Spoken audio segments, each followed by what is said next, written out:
Good afternoon, everyone. It's almost 2 o'clock on Wednesday, 3/25/2020. Hope everyone is doing well. I wanted to read for you some of what's in this new bill. I finally got my hands on a link and I shared it on Twitter. But first, the video is brought to you by Noble Gold. Thank you guys so much for supporting the channel and for letting me continue to have some sponsors here. In about, I don't know, a couple months, will you be worse off or better off in the stock market? It's a big question right now. If you're losing money right now and your retirement fund's taking a hammering, you can do something differently. You don't have to be a victim of the market right now. By using some precious metal to back up your investments, you can give yourself a safety net to protect you and your family from financial hardship. You can put these into your IRA or 401k rollover and get a tax break to boost your returns even further. Noble Gold has helped hundreds of clients to do this, and the reviews on customer sites show just how happy folks are with the results. Join them and talk with the Noble Gold specials today. Call 877-646-5347. Make sure you mention that Tracy Bean sent you on over. Now, this is going to be really weird because I'm in a different setup today and I can't read my chat, unless actually I can pull it up on my phone. But I have to just do something that's going to make your eyes go a little crazy for a second, so stand by. Bringing in my friends on Periscope. Hopefully everybody can hear me. Let me just grab my chat real quick.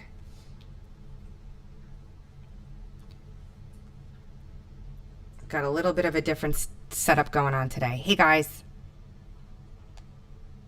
Sounds like I'm underwater. Well, that's not good. How about now? Any better?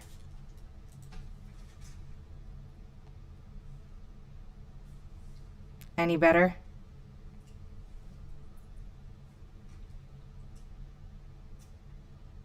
No. Same. Let me see. Hold on.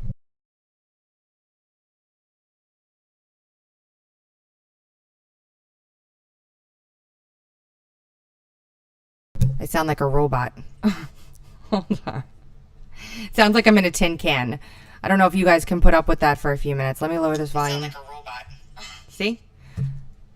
I hope that's okay. We're going to have to just put up with, there's nothing I could do here. Again, I had to set up kind of mobile. So given that I'm setting up mobile, I just don't have my normal setup in front of me. So hopefully it's not that horrible. Here is, if you go to my Twitter account, which I'll pull up on screen real quick here for a second, and you check out my profile, this journalist was nice enough to share, Phil Kerpen shared the link, and I retweeted it on my Twitter account. I know a lot of you guys don't use Twitter, but for right now, that's where I can share it for you, because things aren't normal. So there's two different bills in this link. There's the House, and then there's the Senate. These are the current versions that are floating around. There will be revisions to them today. So this isn't going to be the final thing, but I figured we'd go through some of it. I have not looked at these yet, so bear with me. But this is important because we know what the Democrat tried to pull the other day. And, you know, to be quite honest with you, I'm not just worried about Democrats. I'm also worried about Republicans. I'm worried about everybody trying to get their little pet project in here in an emergency where we're supposed to have the American people being taken care of with money that we really don't have in the first place. But if we're going to make it out of thin air, we might as well take care of the people that need it most. Before I begin with that too, I wanted to say, not everybody has the ability to do stuff like this, but I'm trying to anyway. I don't know if this stuff will work or not. It depends on your skill set. But what I'm trying to do is when I see people saying like, oh, my daughter was laid off. She's a school photographer and she's working for the, you know, the schools, and they laid her off.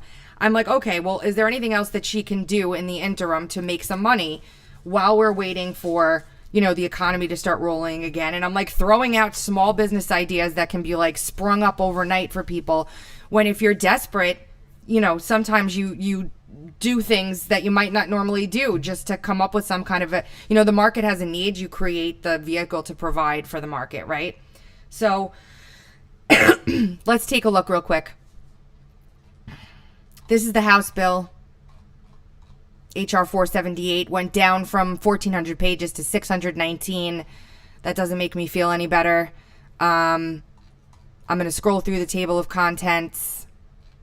It does a lot of different things.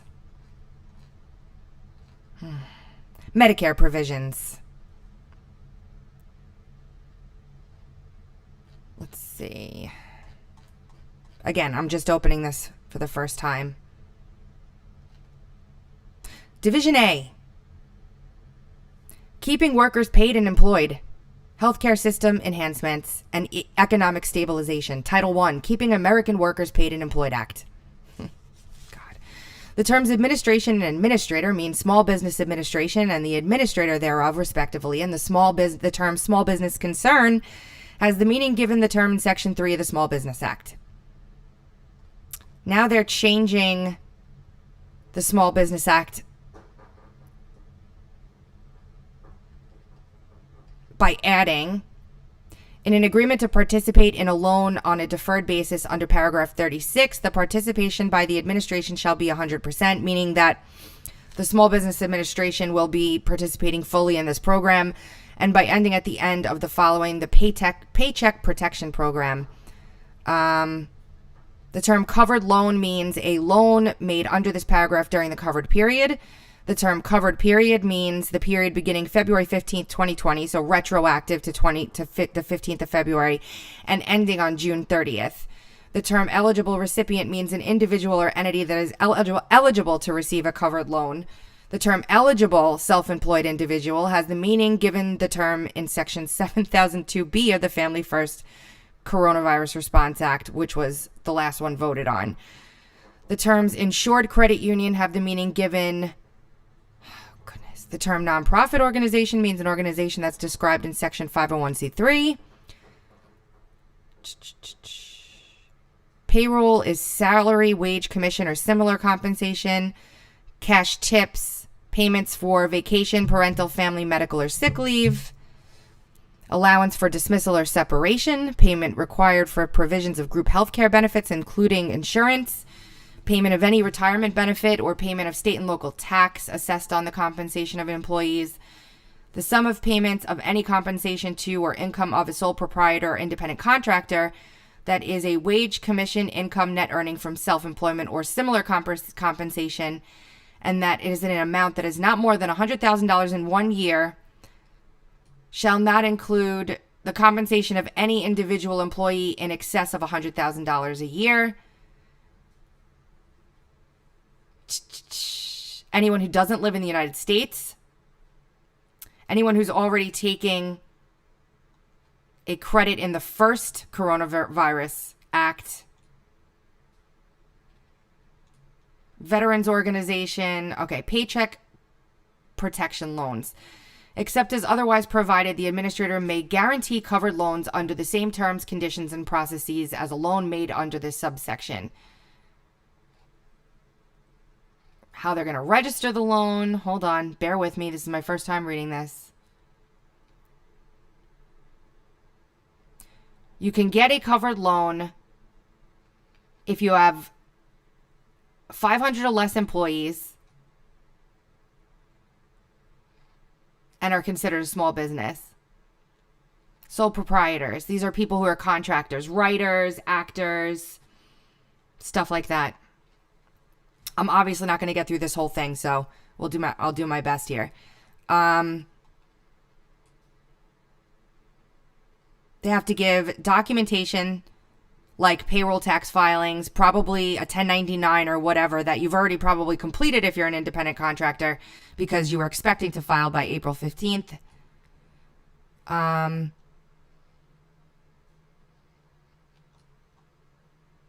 If you have more than one location in different states, you're covered. You can get a loan. There is a waiver for certain regulations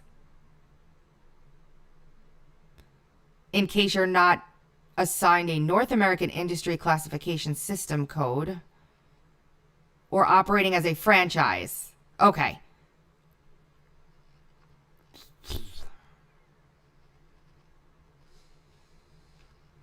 Maximum loan amount. The sum of the product obtained by multiplying the average total monthly payments for payroll costs for the year before except when it's seasonal. The average total monthly payments for payroll shall be for the 12-week period beginning February 15th through June 30th. This is very confusing to read. So you're basically taking your payroll costs and multiplying them to find out how much you're eligible to receive. Or $10 million. That's great. Whatever's less than that. What you can use it for. You can use a loan for payroll, costs related to the continuation of healthcare, employee salaries, commissions, or compensation, payments of interest on mortgages. You cannot prepay that, though. You can pay rent. You can pay utilities. You can pay interest on any other debt. The lender has to have been delegated to make the loan.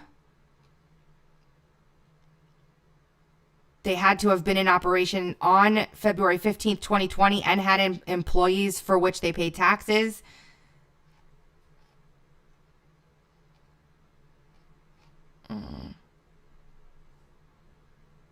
You can refinance this loan.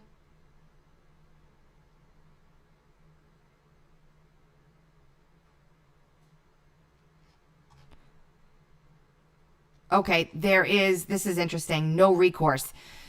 Wow. Notwithstanding the waiver of the personal guarantee requirement or collateral, the administrator, meaning the Small Business Administration, shall have no recourse against any individual, shareholder, member, or partner of an eligible recipient of a covered loan for non-payment of the loan, except if they use it for a purpose not authorized.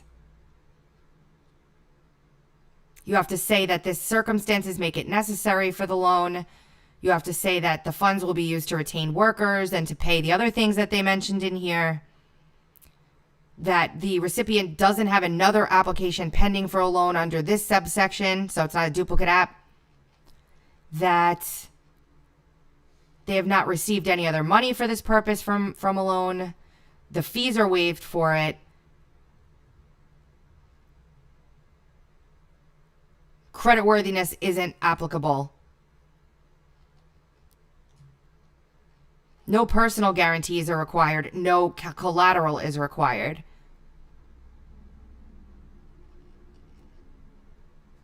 The remaining balance of your loan, should you not pay it back, continues to be guaranteed by the administration and has a maximum maturity of 10 years from the date on which the borrower applies for forgiveness. The interest rate can exceed 4%. Let's see.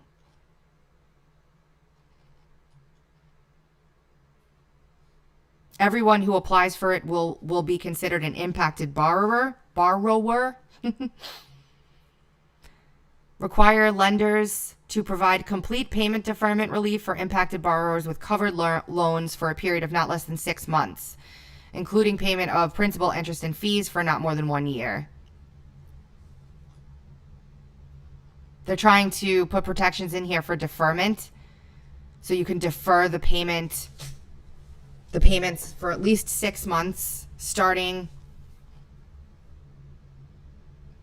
They can sell these loans to other borrowers.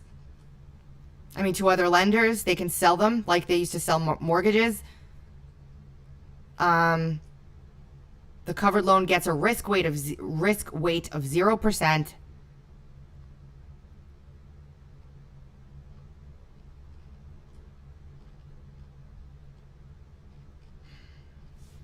There's some stuff for debt restructuring in there. Reimbursement. So the Small Business Association is going to reimburse the lenders making this loan for 5% of loans not more than $350,000, 3% for loans of more than $350,000 and less than $2 million, and 1% for loans of not less than $2 million. In less than 5 days. Am I doing this too fast? Is this okay for everybody? I'm looking at my chat, trying to see if I'm doing an okay job here. The Senate says that they should issue guidance to lenders and agents to make sure the processing of these loans prioritizes small business concerns and entities in an undeserved and rural markets, including veterans and members of the military, small business concerns owned and controlled by socially and economically disadvantaged individuals, like minority businesses, and businesses in operation for less than 2 years.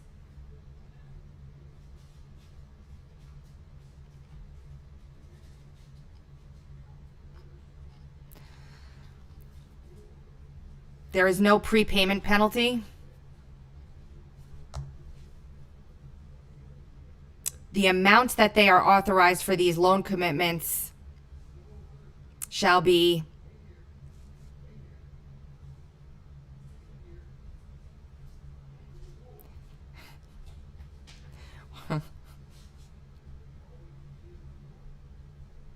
Is that number correct?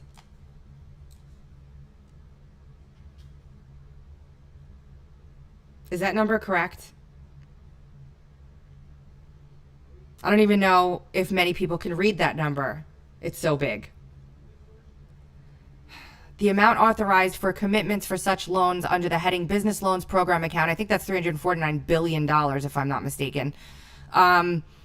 The amount authorized for commitments under such loans under the heading Business Loans Program account, Small Business Administration, Title V, blah, blah, blah. They're raising that. Okay. Entrepreneurial development.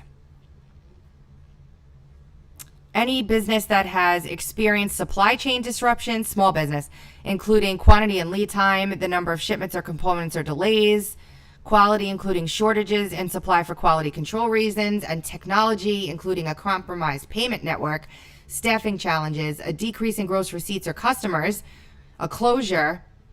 The term resource partner means a small business development center, a women's business center.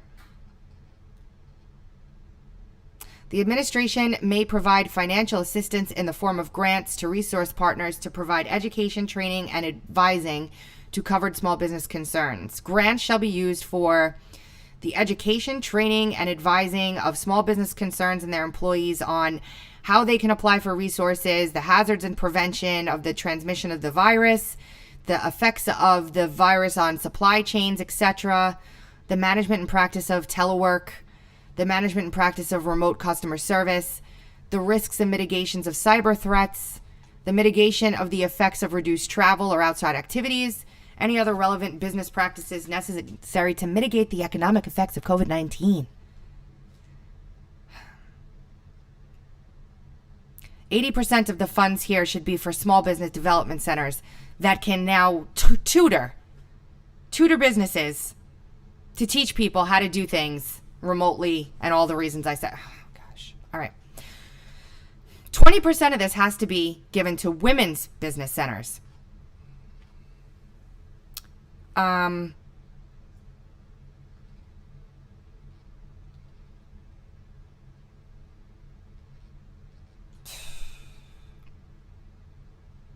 they're going to make publicly available the methodology which they decide to disperse. Grant money. It's all grant money. Training program. After 6 months, they have to report to the committee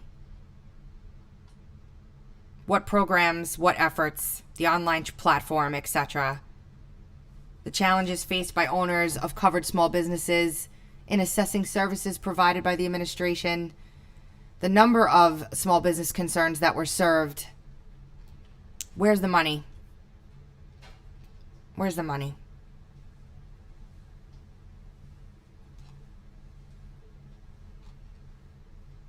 They didn't say how much money. Okay.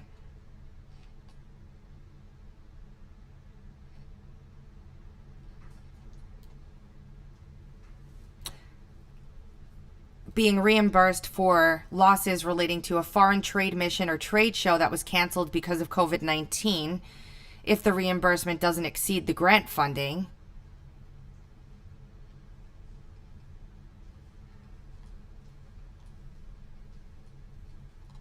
Loan forgiveness. The term covered mortgage obligation means any indebtedness or debt instrument incurred in the ordinary course of business that is a liability of the borrower, is a mortgage on real or personal property, and was incurred before February 15, 2020 for 8 weeks. And rent for 8 weeks. And utilities for 8 weeks.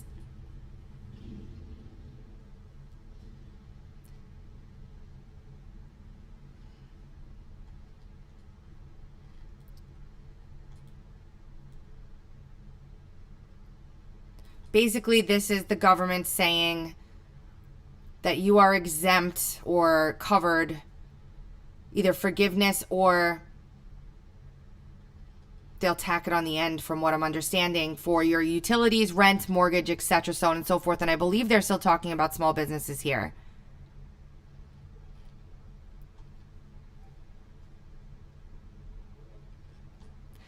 At the end of the 90-day period they're talking about, the administrator shall remit to the lender an amount equal to the amount of forgiveness plus any interest.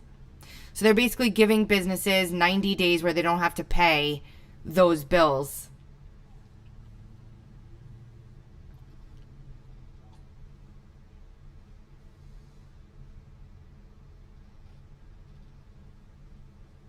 And then the Small Business Administration is saying that they're going to purchase the forgiveness as if it were a loan, not later than 15 days after they get a report. The amount of any forgiveness under this section shall not exceed the principal amount of the financing made available.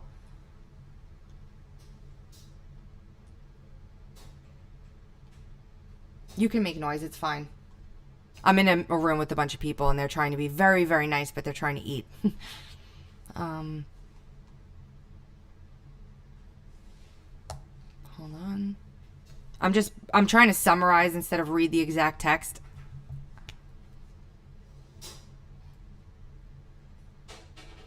Seasonal. This is just how they're coming up with their definitions for like full-time employee, etc.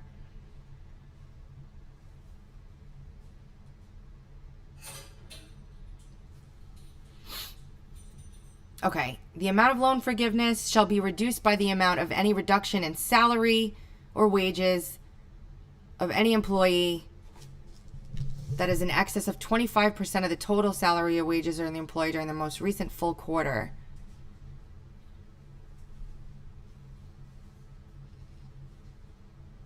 Tipped workers.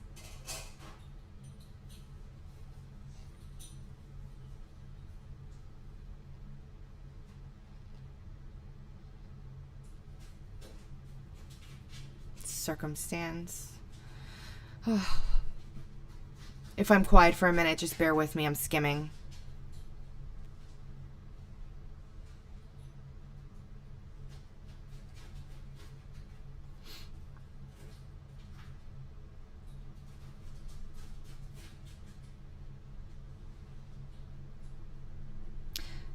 This is weird.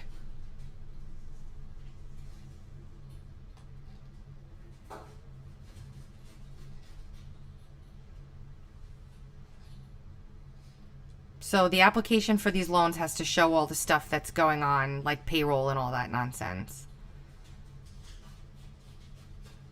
You need to make sure you give them...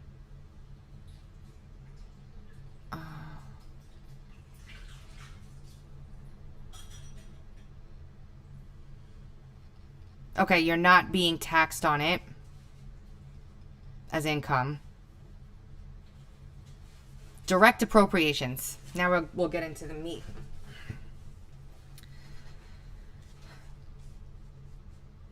Business loans, again, for $349 billion.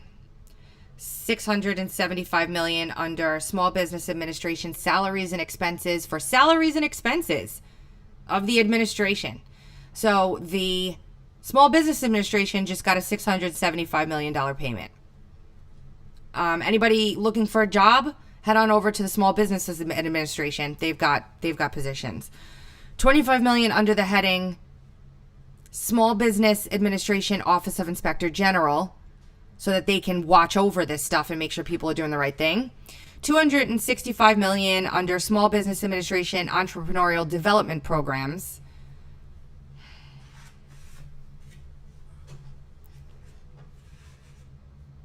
$10 billion under the emergency grant section, which is why it wasn't listed up there. $17 billion under the heading Small Business Administration for carrying out Section 1112. $25 million under the heading Department of Treasury, salaries and expenses for carrying out Section 1109.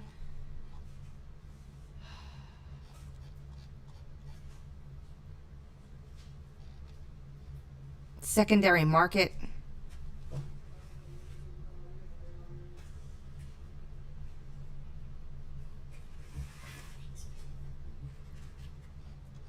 These ungodly numbers. Here's the minority-owned businesses provision for education, grants, use of funds, teaching about the virus, public availability.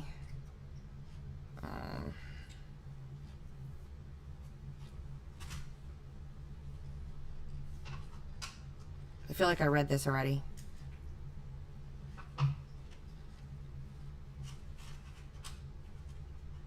All right, $10 million will go here to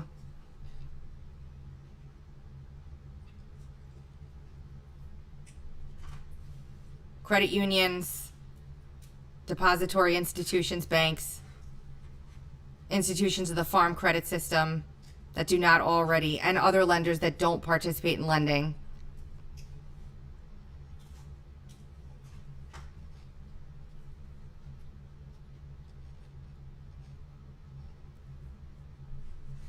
It says that they can issue guidelines. They can only keep the interest rate that does not exceed the maximum permissible rate of interest available on a loan of comparable maturity.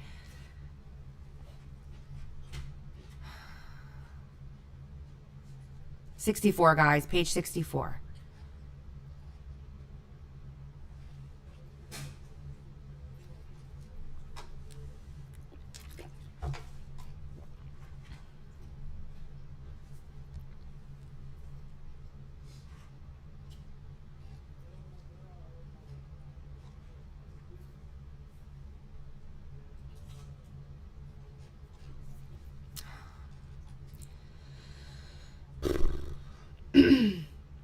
Emergency grants for small businesses. Private non-for-profits and small agricultural cooperatives are eligible for loans in the same way.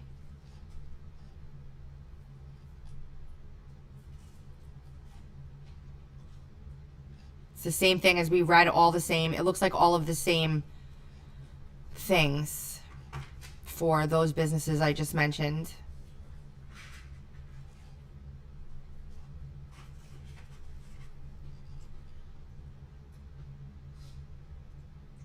Okay.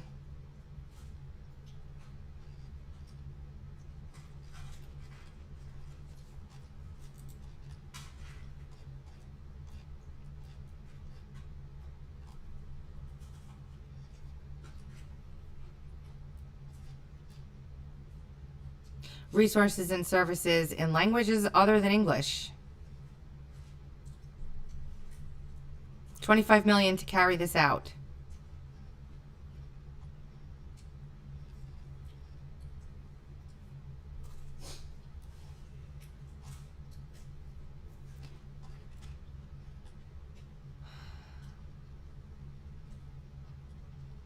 I'm sorry, I'm reading. I'm not boring you, am I?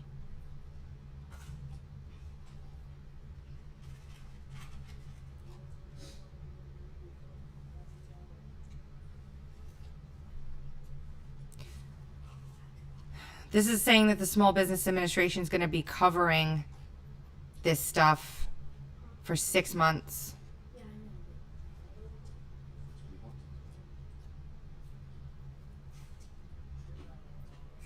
These are basically guaranteed loans.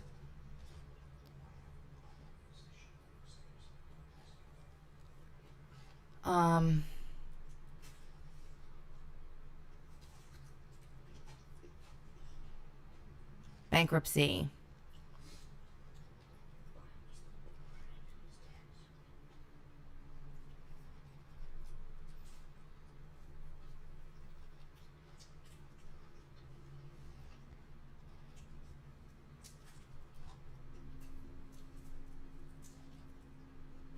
They're changing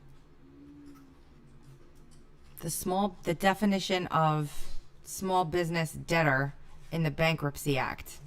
I have to look into a little bit more of this.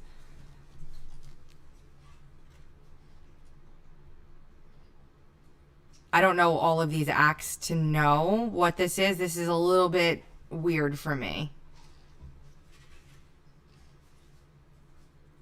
I don't know. I'm guessing this is to stop people from claiming bankruptcy to be able to get out of these loans or paying them back. That's what it looks like to me.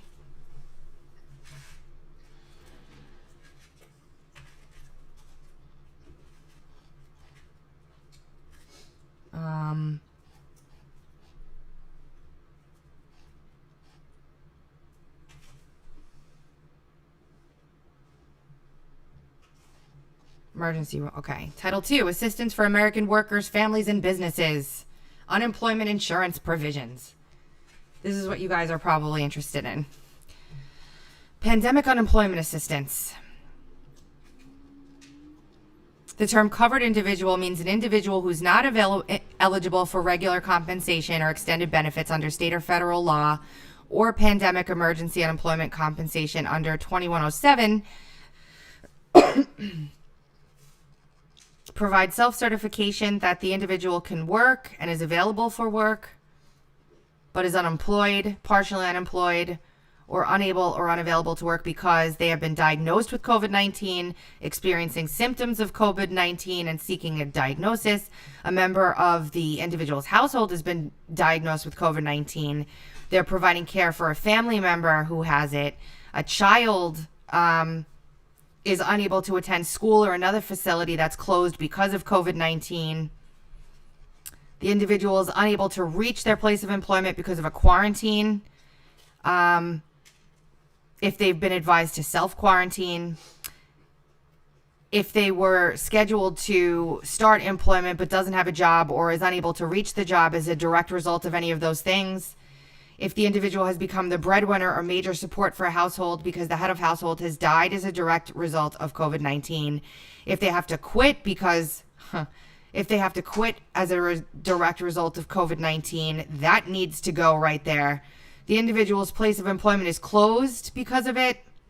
The individual meets any additional criteria established by the Secretary for Unemployment Assistance, is self-employed, seeking part-time employment, does not have work history, or otherwise would not qualify for regular unemployment or extended benefits.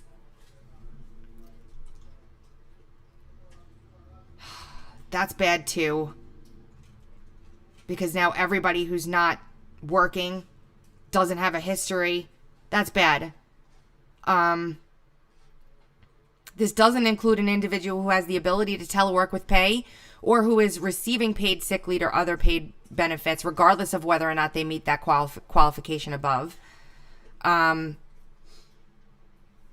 This includes the District of Columbia, the Commonwealth of Puerto Rico, the Virgin Islands, Guam, American Samoa, the Commonwealth of Northern Mariana Islands, the Federated States of Micronesia, the Republic of Marshall Islands, and the Republics of Palau. Okay. The Secretary shall provide to any covered individual unemployment benefit assistance while they're unemployed, partially unemployed, or unable to work.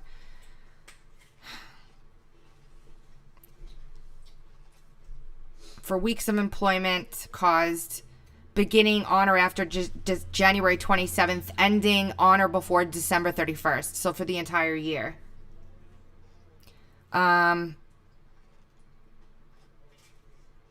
It can't exceed 39 weeks and will include any week for which the covered individual received regular compensation or extended benefits under any law, except that the 39-week period can't be exceeded.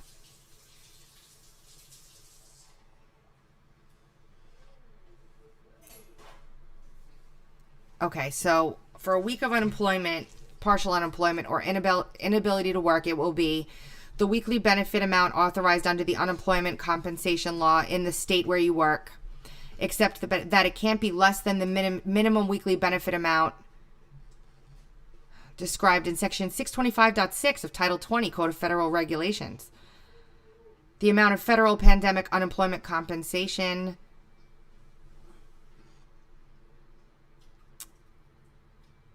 self-employed people who wouldn't otherwise qualify for unemployment, it will be calculated in accordance with those laws as well, and will be increased by the amount of federal pandemic unemployment compensation under 2104.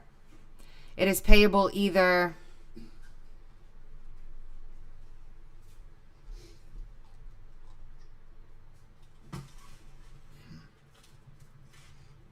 weekly or however the state wants. Waiver of state requirement. The secretary shall provide assistance authorized to the states that have adequate systems for administrating through state agencies. There shall be paid to each state which has entered into agreement an amount equal to 100% of the total amount of assistance provided by the state pursuant. So they're being reimbursed. The states are being reimbursed for unemployment.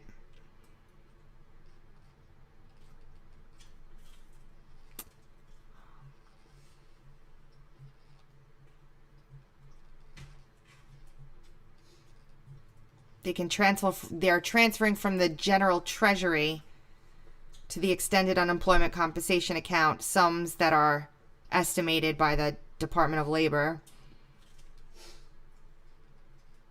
Social Security.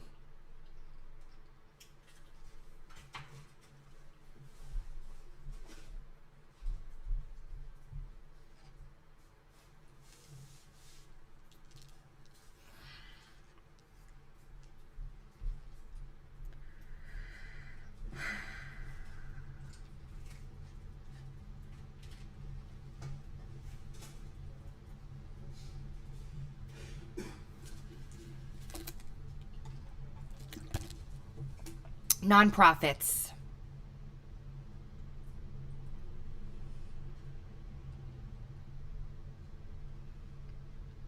They're going to be able to change the way they reimburse their employees because the rules and regulations right now are very strict.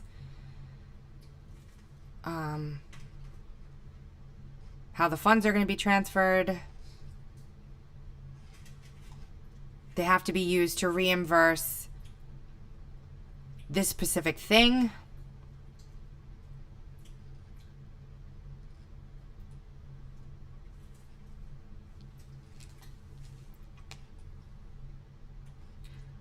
Here's an emergency increase in unemployment. Any state that wishes to do so can enter into an agreement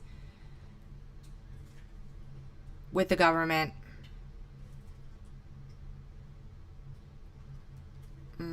It's just trying to figure out how much money they're actually going to be paying you. Plus, okay, so each person's going to be getting an additional amount of $600, it appears. I don't know. Let me see. Hold on.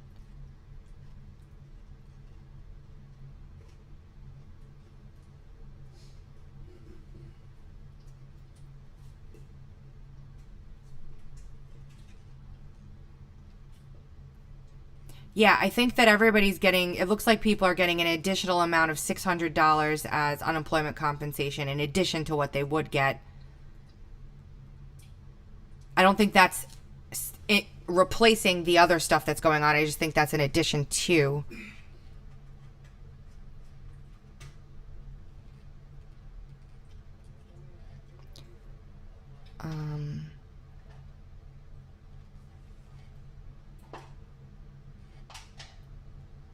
The states are getting all this money back. So it's not coming out of the state. It's coming from the federal government.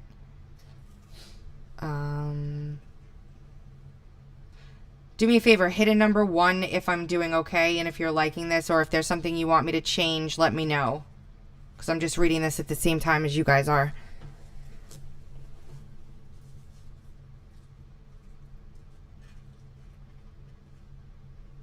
They're saying right now if you lie to them about being unemployed, you cannot get unemployment compensation anymore and are subject to prosecution under 1001. Someone's knocking at my door. Hold on. Read this page while I take care of this. Hold on.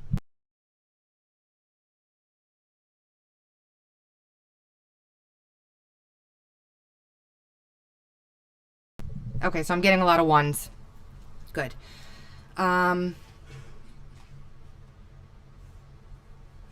If you get money you're not entitled to because you lie, you have to pay it back.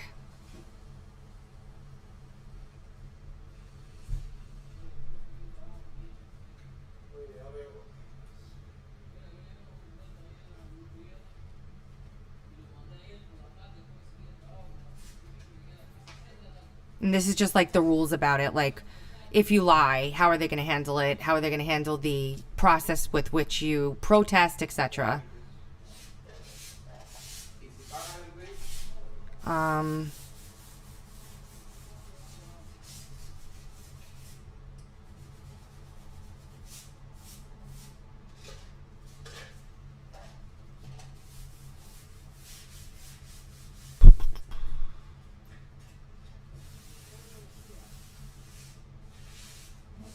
Temporary full federal funding of the first week of compensable regular unemployment for states with no waiting week.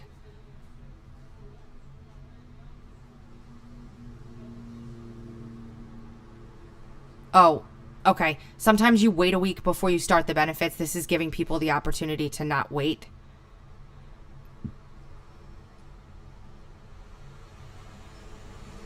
It's going to get loud in here because I have to leave the door open.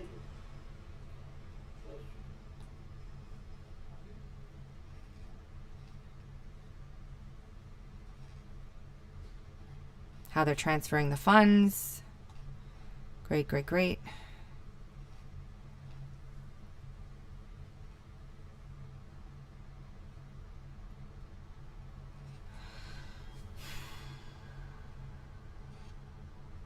They're addressing fraud.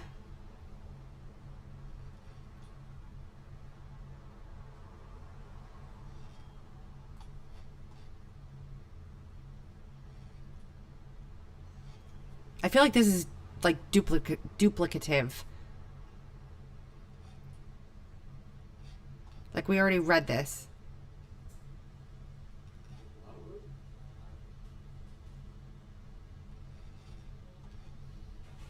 It's basically unemployment insurance, but paid for by the federal government. That's what this is. So I'm skimming this.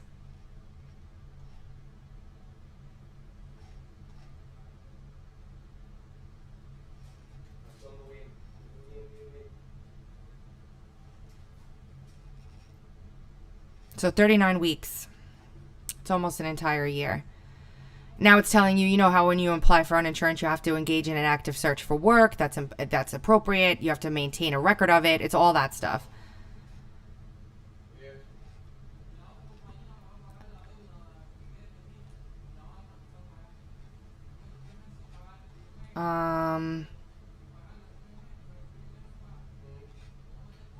Hold on, I'll be right back. Just give me 2 seconds.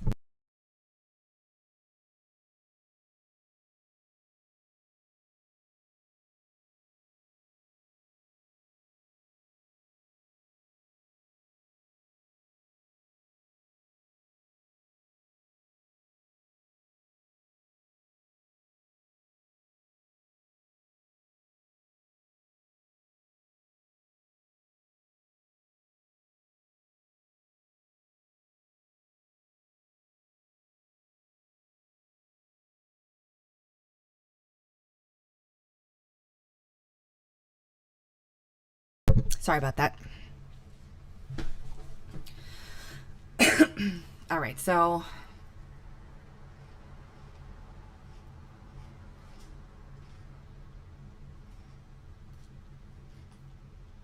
we're 1/6 of the way through.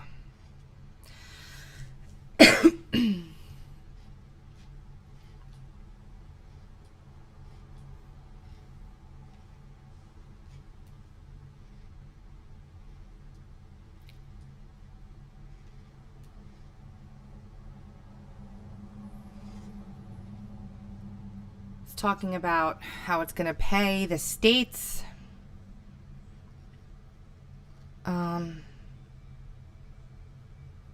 They can't pay the state more than 26 times what it would normally pay them. So they don't want fraud and abuse, I guess.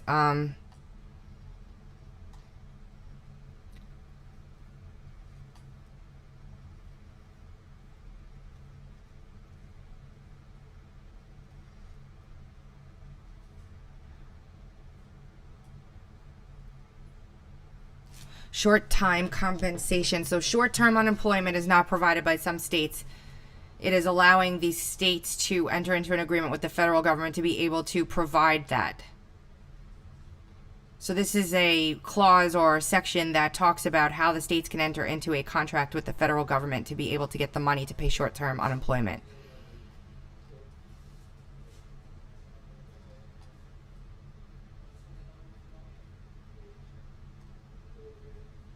Short-term compensation can't provide payments to seasonal, temp, or intermittent employees.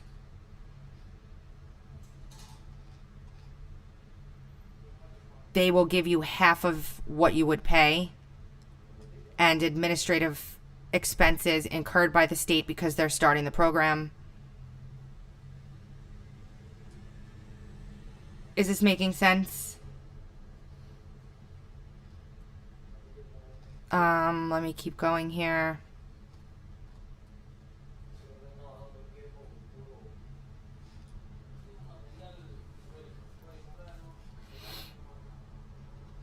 Grants for short-term compensation programs.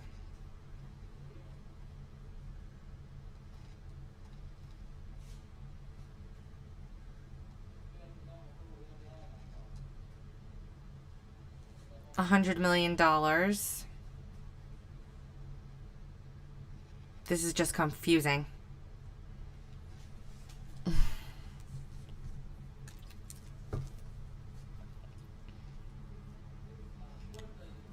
Scrolling through.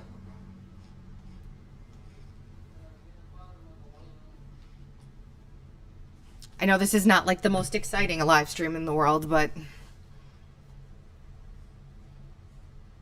And it's saying that the administration can use 0.25% of the funds available to teach people how to do it.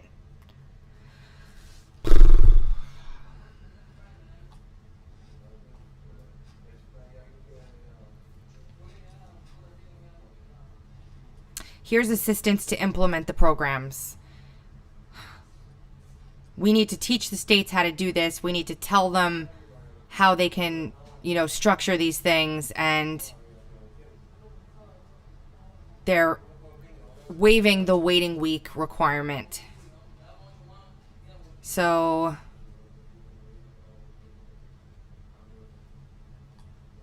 $50 million will go towards that. So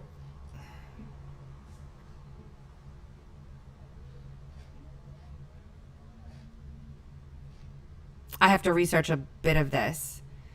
Now the Office of Department of Labor needs money. The Inspector General needs money for oversight, so we're giving them $25 million to make sure that there's no abuse. Okay, individual provisions. Individual provisions. Here we are.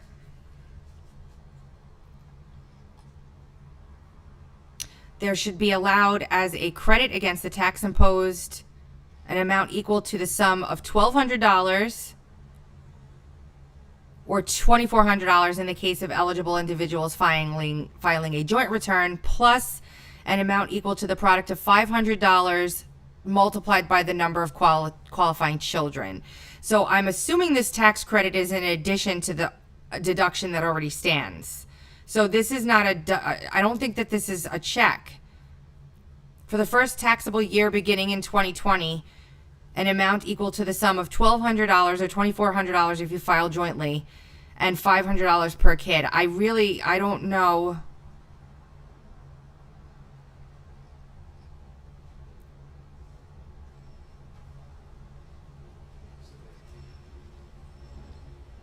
any eligible individual is any non-resident. You can't do it if you are a non-resident alien individual, an individual with respect to whom a deduction is allowable to another taxpayer for a taxable year beginning in that year. So I guess if you're a dependent, an estate or trust. So it's a tax credit.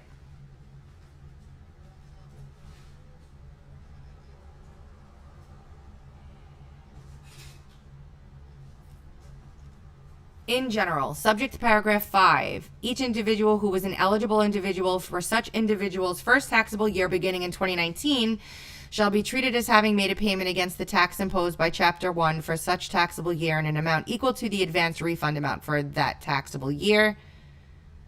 The advance refund amount is the amount that would have been allowed as a credit for such taxable year if this section had applied to that year.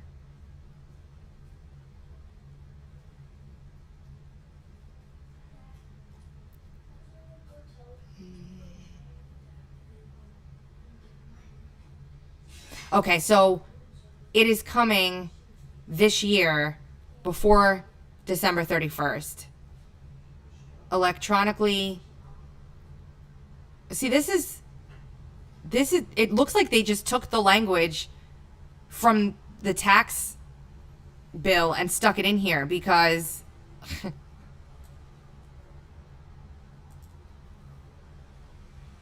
any account that you authorized after 2018.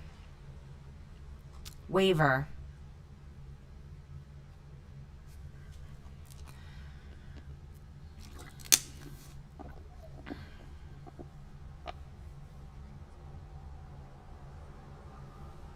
If you haven't filed a tax return,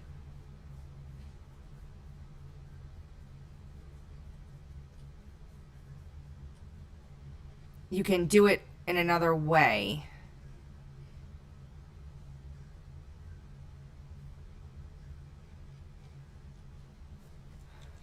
No credit is allowed who does not return their social security number or both. It depends. Everybody's information.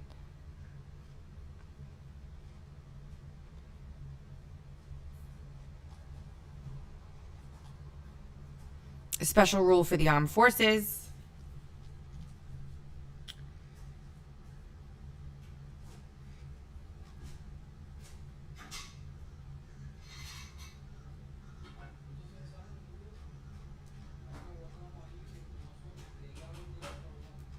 I'm just looking up because this is interesting. Special rule for members. Oh, I'm sorry. Mathematical or clerical error authority. Any omission of a correct valid identification number required under this subsection shall be treated as a mathematical or clerical error for such purposes. It's almost like they're saying if you don't put your social security number, we'll just pretend you made a mistake. Am I reading that correctly?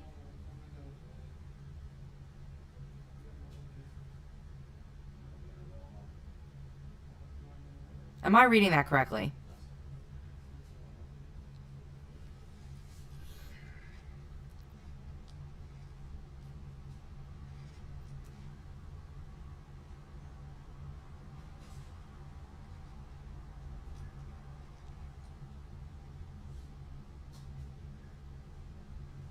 This is all very complicated.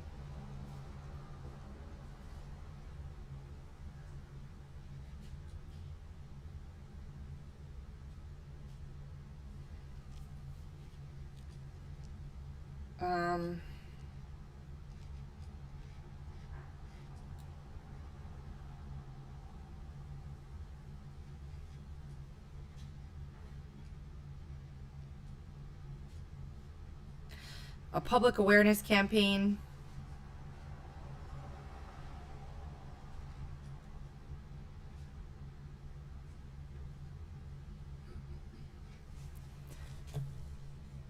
Okay, here we go. Department of the Treasury. Bureau of Fiscal Service salaries and expenses gets $78,650,000. The Department of the Treasury IRS gets $293,500,000 for salaries. Operations support gets $170 million.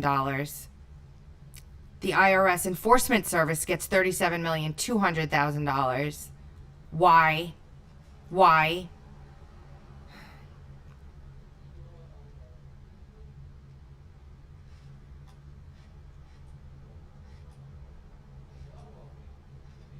They make this so difficult. Someone's asking, what about small businesses? I went through all of that up above.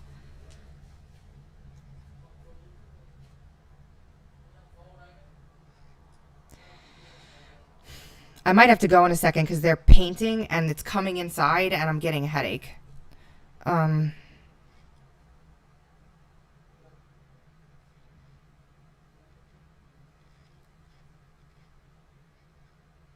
Okay, here is the rules on taking money out of your IRA, etc. Okay, treatment of repayments of distributions from eligible retirement plans other than IRAs. If it's a coronavirus-related distribution from a plan other than an IRA, the taxpayer will be treated as having received the distribution as a rollover distribution and having transferred the amount to the eligible retirement plan in a direct trustee-to-trustee transfer within 60 days of the distribution.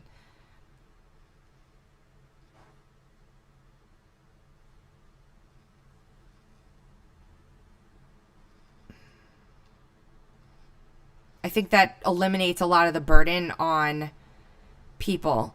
It applies to people who are diagnosed with it, whose spouse or dependent were, who experiences adverse financial consequences as a result of being quarantined, furloughed, laid off, having work hours reduced, unable to work, and all the things that we mentioned above.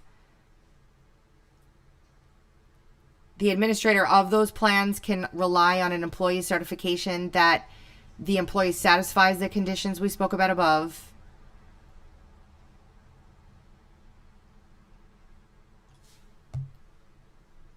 The amount required to be included in gross income can be included over 3 years instead of just one. So I guess that means that if you take out $100,000, you can split that. Instead of taking $100,000 as income in 1 year, you can split it over 3.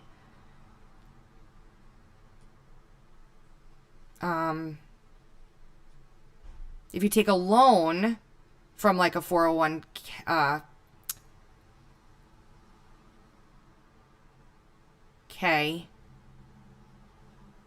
then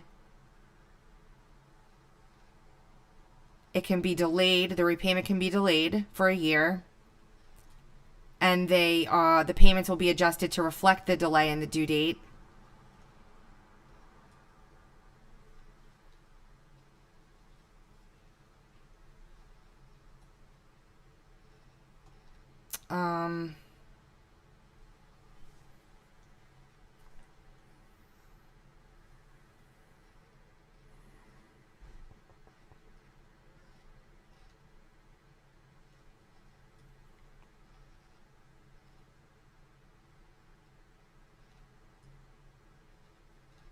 Temporary waiver of minimum required distribution.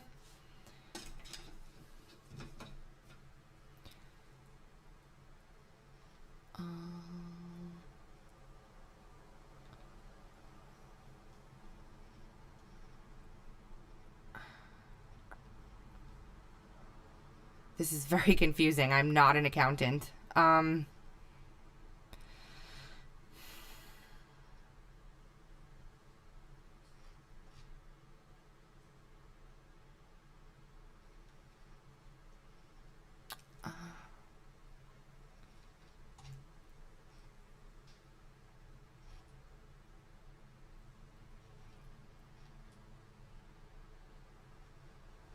Now it's going over your taxable deductions on charitable contributions.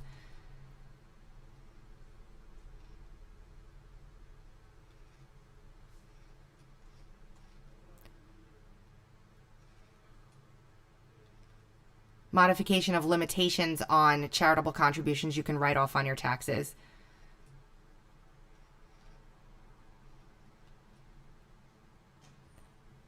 You can write it off as long as it doesn't exceed the excess of the contribution base. And then if it does, you can carry it over.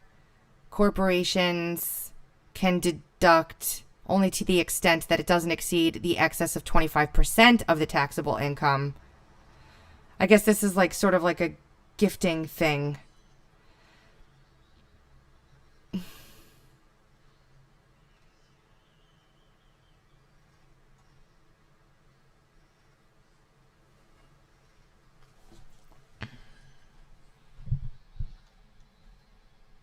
Oh, food. So this is like if you're doing well and you want to help. They're trying to make it easier so you're not penalized.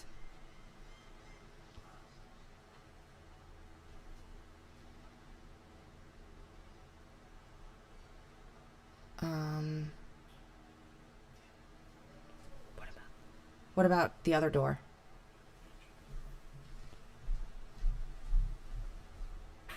Okay, business provisions.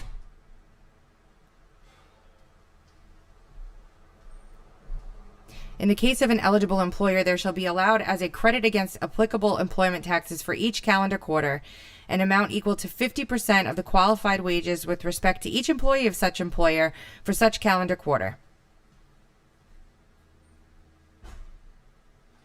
It cannot exceed $10,000. They do this on purpose.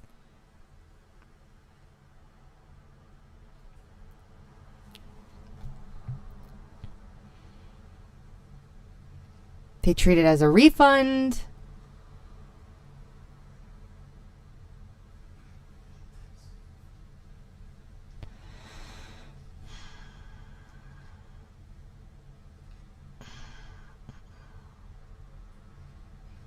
If they have significant reduction in profit or money.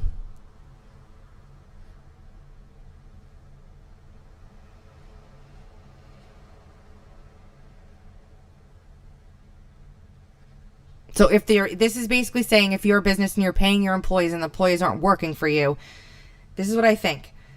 This is what I think, and I might not be right, but it appears as though if you continue to pay your employees qualified wages when they're not producing for you because you don't want to lay them off, you can write that off. And they'll give it to you as a deduction or as a refund.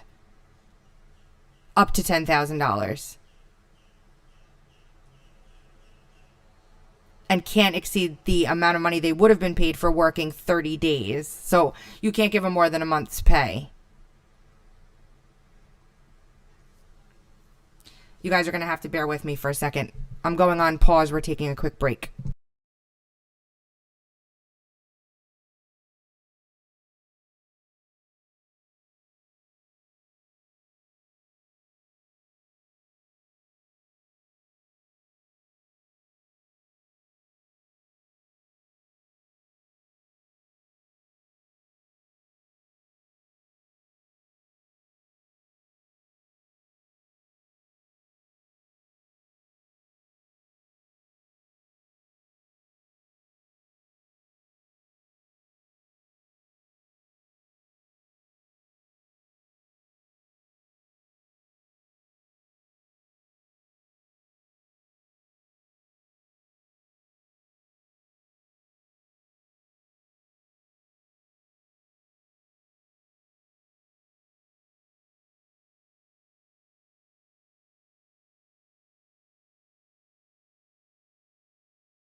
My apologies, guys. They're painting the door and it's coming. Long story. I was getting very dizzy. The toxic fumes were overtaking me. So now I figured it out. We've got some cross breeze and I should be good. Okay, sorry about that.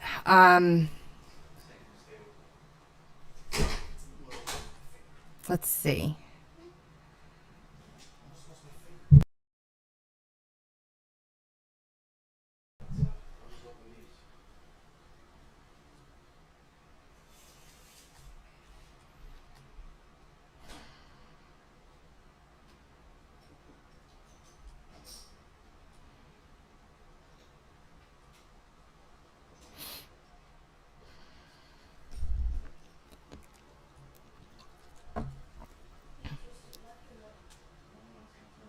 Okay, so if you can't take double benefits. So if this happens and the business does this, you can't get any other benefits on top of it as an individual.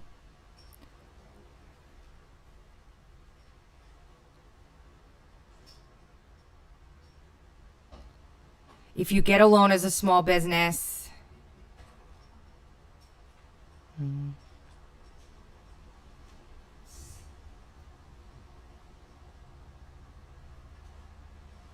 there's no penalties for not paying your payroll taxes as a company.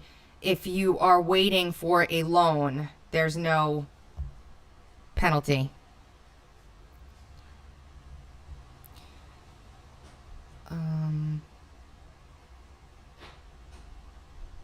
Let's keep scrolling.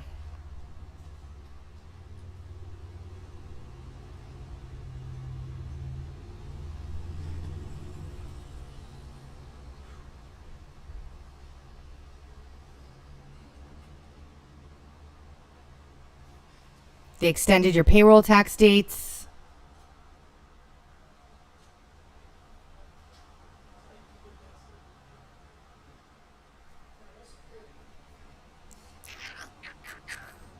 Let's see. Let's see if we could find...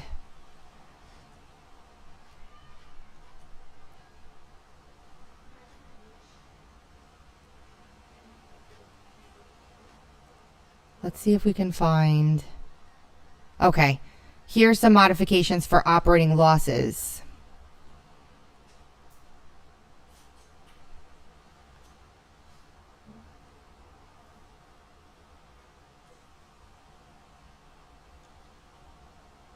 These are letting you carry your losses longer. I think the rule is 3 years usually to carry a loss. It looks like this is to be carried so that you can carry it longer. There's a ton of stuff in here for the working and middle class. All of what I'm reading applies to the working and middle class. This is all small business with people and companies 500 employees or less, or independent contractors, sole proprietors, and also unemployment assistance for employees, the ability for employers to pay their employees and get reimbursed that money. There's a lot in here for the individual worker. So maybe I'm not doing a great job of explaining it, but so far this is okay. I mean, this is better. This is better. This is better than I thought it was going to be so far.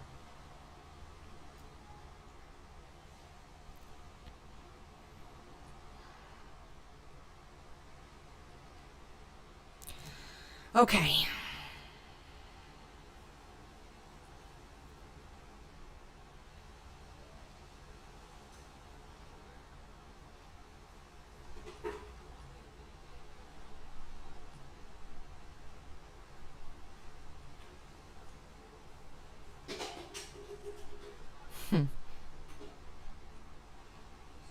It's okay.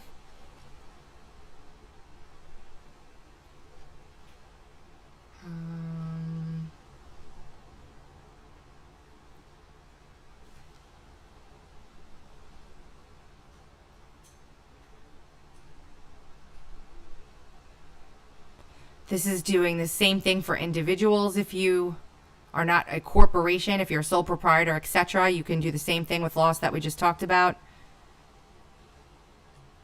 And the gains tax is altered to be better as well from 2017 on.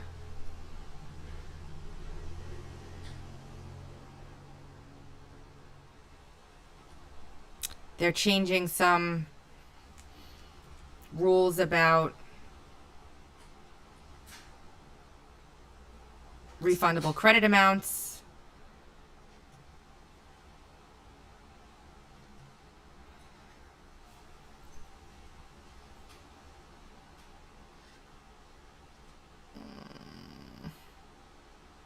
Modification of the limitation on business interest. I'm going to skip through this because I'm not going to understand it enough to tell you what it says, but if you guys want to go and read it, it's page 209. So that's where it starts. I want to see what is gone. Temporary exception from excise tax for alcohol used to produce hand sanitizer. They're saying for distilleries that are making hand sanitizer, there is a excise tax exemption. Which is interesting to me because that may explain why all these distilleries are all of a sudden manufacturing hand sanitizer. Here's the healthcare part of it. Supply shortages.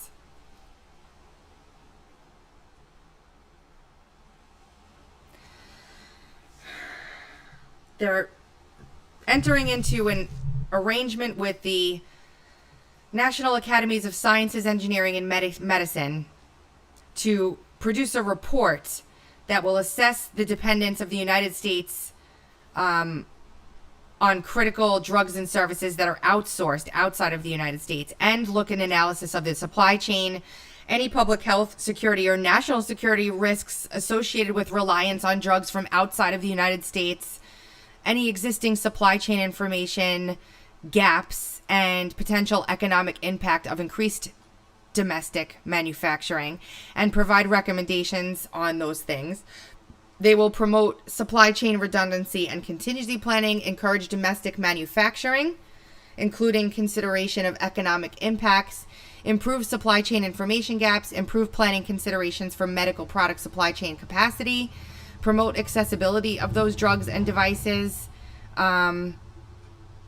consider input from Health and Human Services, Homeland Security, the DoD, the Department of Commerce, the Department of State, Veterans Affairs, and Department of Justice, and any other federal agencies. Consult with relevant stakeholders, which may include conducting public meetings,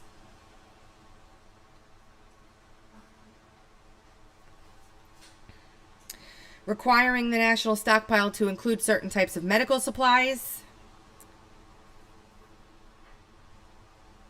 treatment of respiratory protective devices as covered countermeasures.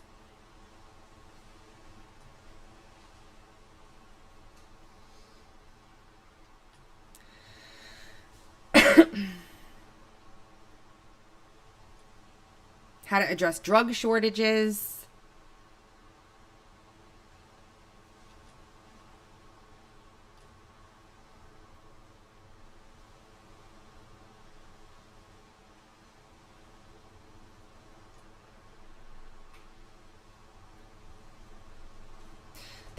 They're causing manufacturers to tell them why they are stopping production of certain drugs that could be deemed mandatory in a crisis if they're stopping them, and why.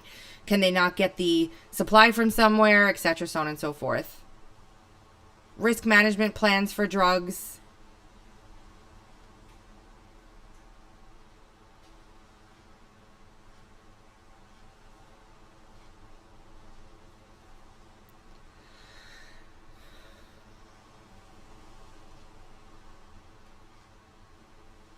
So it's all about trying to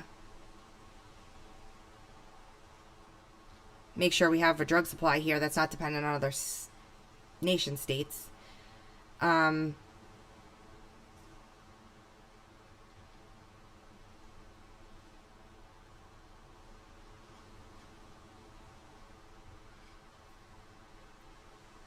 Have to tell them if they're producing equipment that is declared, mandatory or not, some kind of a stockpile equipment. They have to tell them why they're not making it anymore, and they have to make that information publicly available. Unless that would adversely affect the public health by increasing hoarding, etc.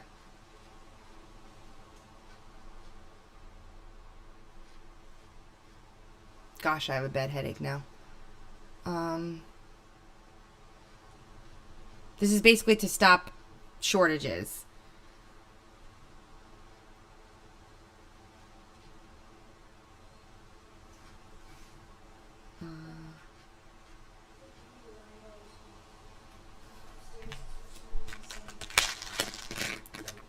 Tylenol.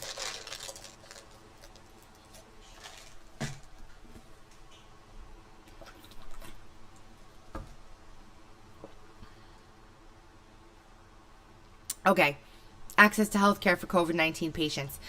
Coverage of diagnostic testing.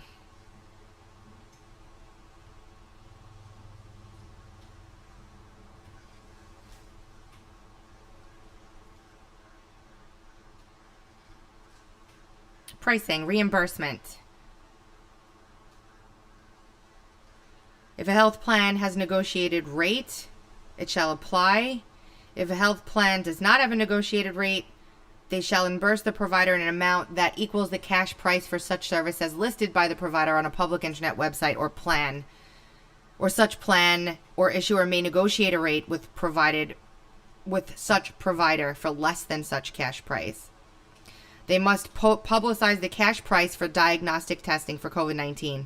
This is to stop insurance companies or doctors it's to stop anyone from trying to make money off this, basically, like ridiculous amounts of money. There might be a penalty if you try to do that. There needs to be rapid coverage by health insurance companies for vaccines or testing.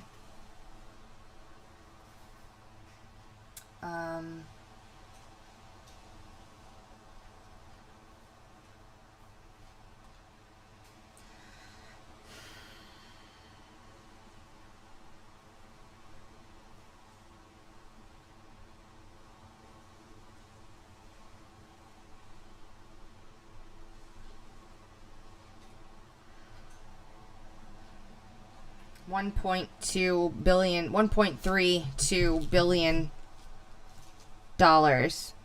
for fiscal year 2020 for supplemental awards under this subsection. Telehealth Network and Telehealth Resource Centers grant program. So grants for telehealth places so that people don't have to go out to their doctor. They can get medicine and get treatment via the internet or phone. I'm looking for how much money. $29 million for 4 years. Gosh, we're not even halfway through this yet, and I have like the worst headache.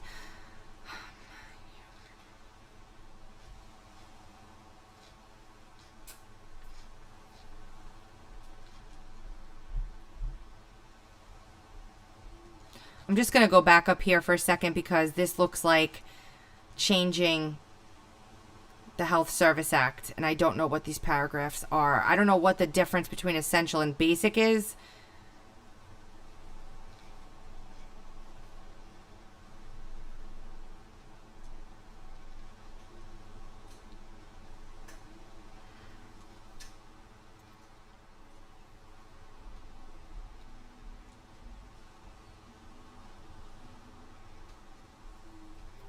This is for grants.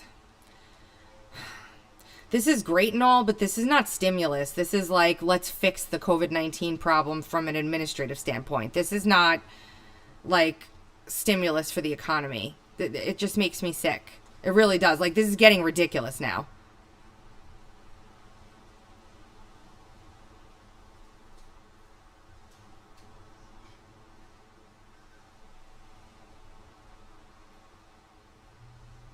And they're getting 4 years of $79,500,000 to do it. Now it's modernizing the United States public health record. Oh. See, this is where all the pork is when you stop reading because you got bored.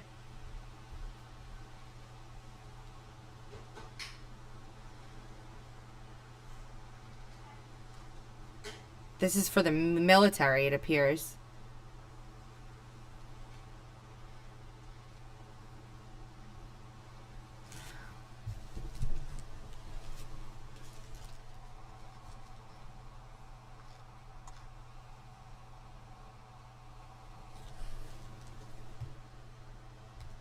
God bless you if you're still here. If you get bored, I'll stop and just read it on my own.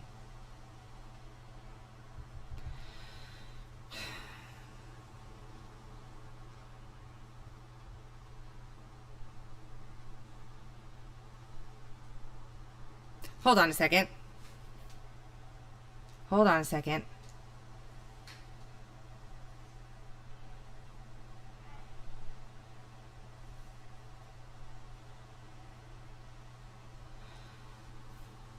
Limitation on liability. Except as provided in subsection B, a healthcare professional shall not be liable under federal or state law for any harm caused by an act or omission of the professional in the provision of healthcare services during the public health emergency with respect to COVID-19 declared by Secretary of Health and Human Services.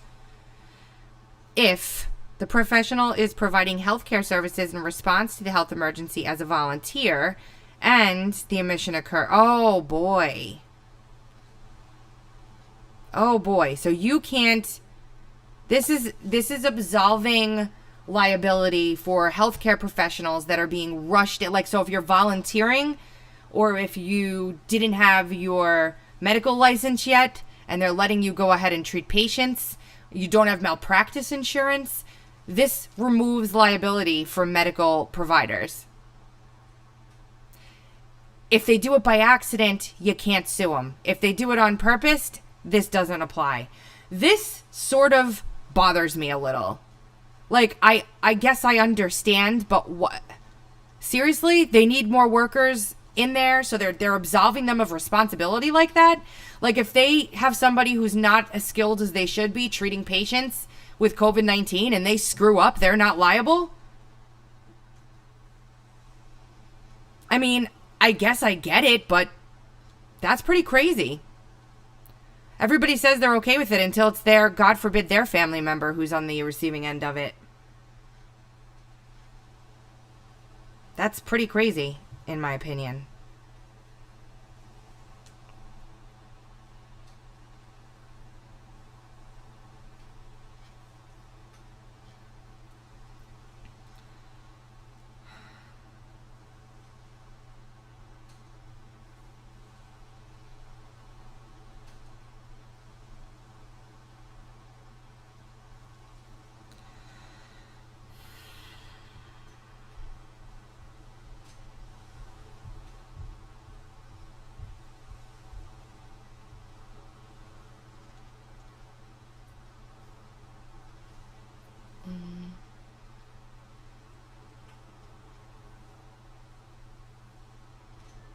This is if they have to assign people to be doctors during this.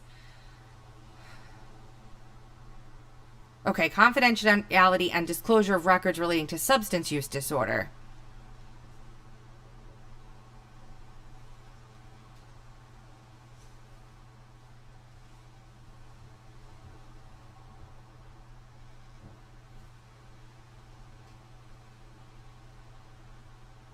You still need prior written consent.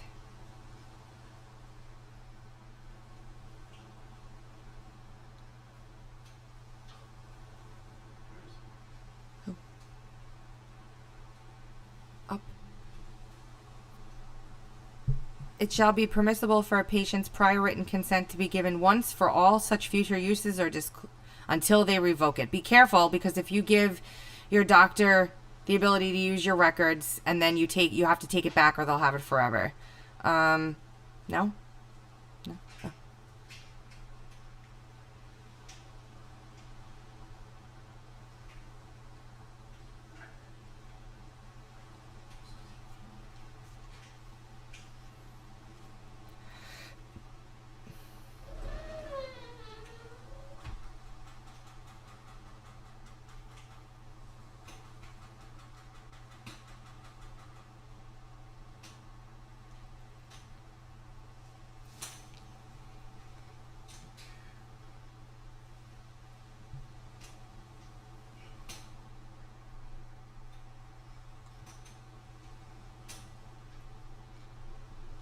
This is saying that they can't use these records in criminal prosecution.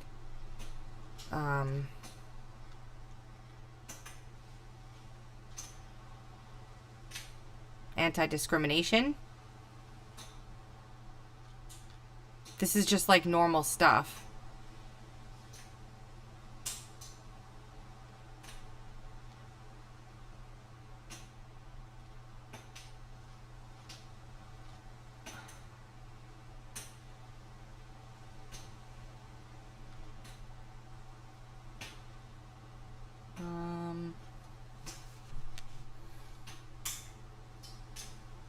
It's okay.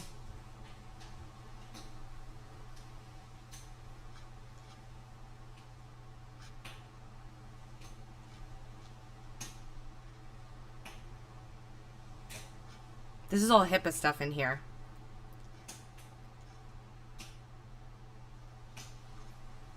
Nutrition services.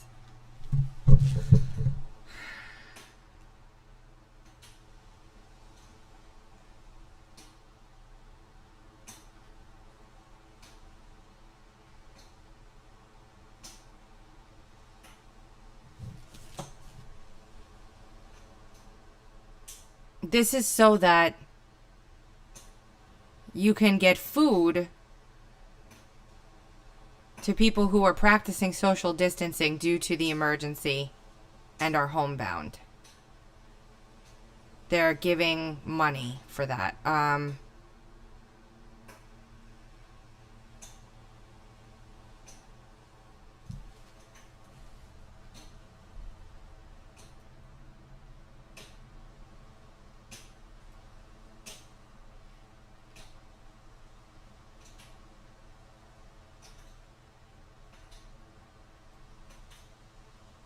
Reauthorization of Healthy Start program.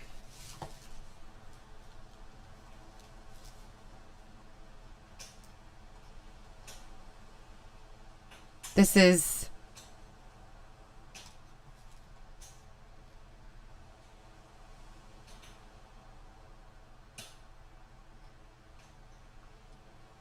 nothing to do with COVID at all.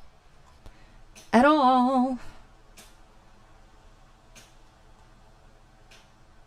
This says something about infant mortality and they're giving them $125,500,000 for 4 years. It has absolutely nothing to do with this at all. That is $500 million to reduce infant mortality rates, improve perinatal outcomes. I mean, that's important, but not for this. I don't understand that.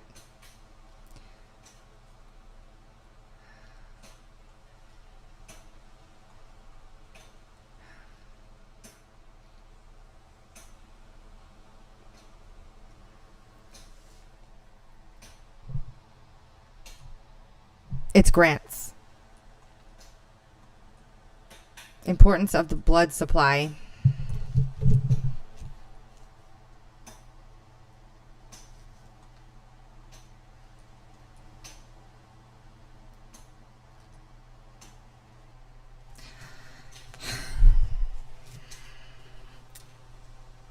I don't understand this. I really don't. Like, why?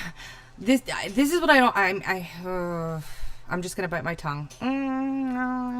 Innovation, removing the cap on OTA during public health emergencies.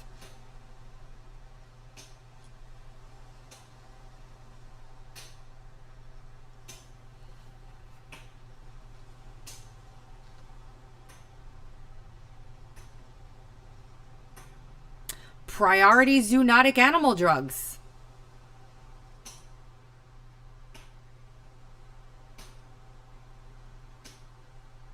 If preliminary clinical evidence indicates the new animal drug alone or in combination with one or more other animal drugs has the potential to prevent or treat a zoonotic disease in animals, including a vector-borne disease that has the potential to cause serious adverse health consequences for, or serious or life-threatening disease in humans. In other words, if it jumps from animal to human. It's kind of an exemption for innovation. But I don't know why it has to go in this bill. This is supposed to be a stimulus bill to get the economy going again. Make sure that clinical trials are done correctly. Make sure you involve senior managers, guys. This is so boring. God bless you for sitting here. Healthcare workforce.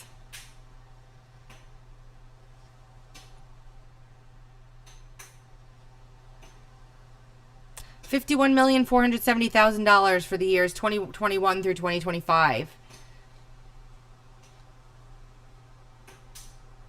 Another $15 million. I don't know what this does because I don't see. It's a training program, I guess, for doctors. And then grants. And a $48 million for another 4 years. 28.5 for another 4 years.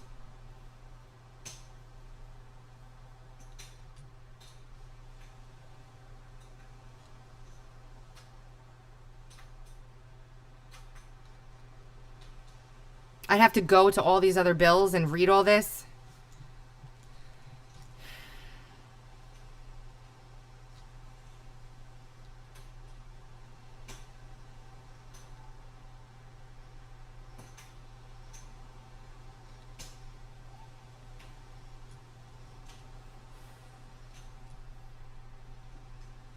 This is to improve disease prevention.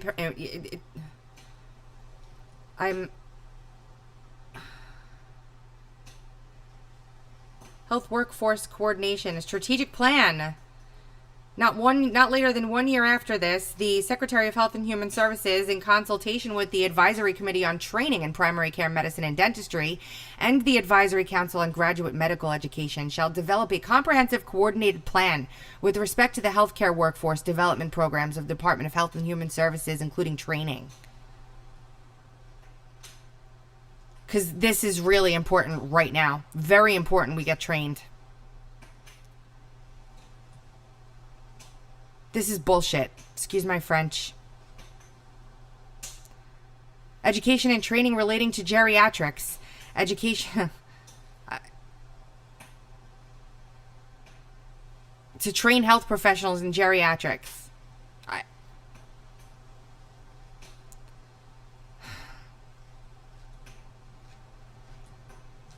We're almost halfway through. Tribal organizations to serve older adults in tribal organizations.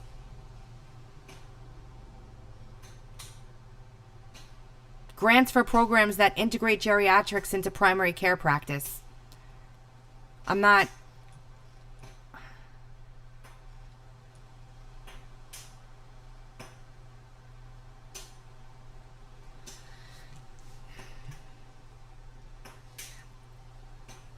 Disproportionate number of older and elderly adults suffer from horrible consequences with COVID. But this doesn't help that right now. This is, I guess, getting ready for the future.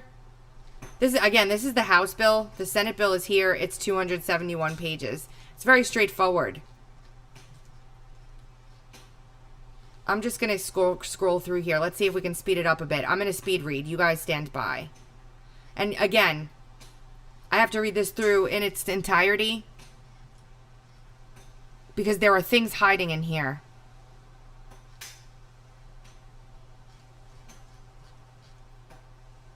Nursing workforce development.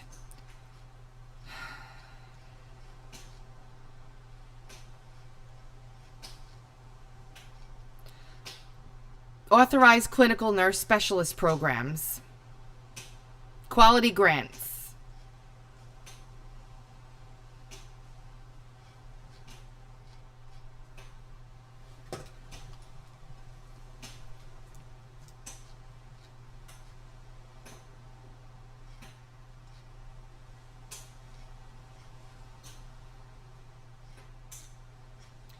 It looks like if they put money at the end of this, I'll probably lose my crap. Yep, here it is. $137,837,000 for the next 4 years for all this nonsense. Another 117 million for 4 years. This is gross. This is gross. This is a nursing program. I get it, but why in this? This is not like a pot of gold that everybody can come and grab crap out of. This is sick. I mean, really, this is ridiculous. Education provisions.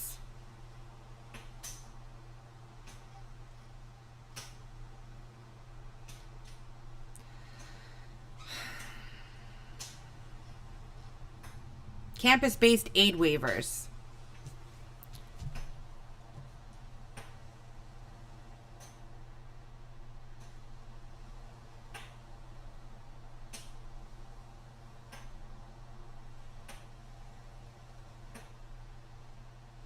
It's giving the colleges the ability to take their endowments, I guess, and use it. Use of supplemental educational opportunity grants for emergency aid.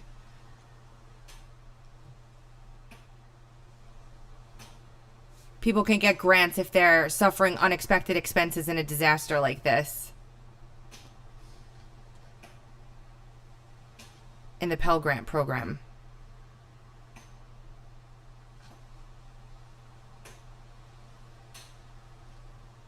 Federal work study during a qualifying emergency.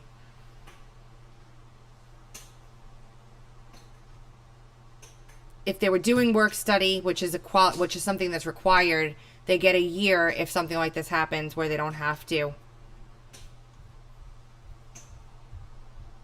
They'll still get paid.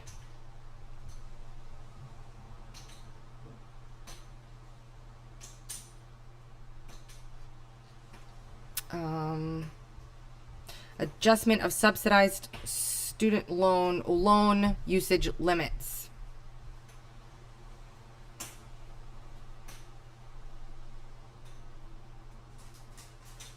Okay, this is saying that a school, the secretary shall exclude from a student's period of enrollment for the purposes of loans anytime that they couldn't complete school due to a qualifying emergency. So,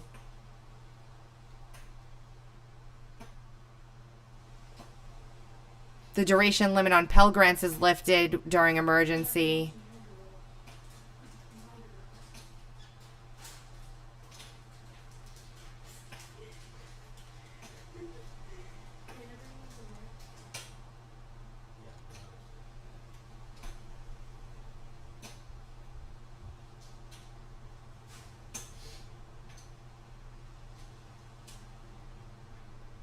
This is basically saying that... Hold on a second.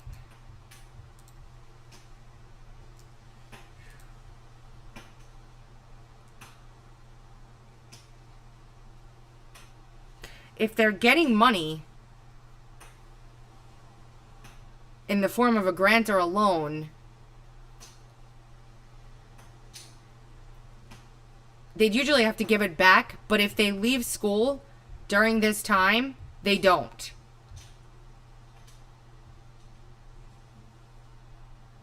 So why don't we have the whole entire college force drop out right now and keep the money for that semester?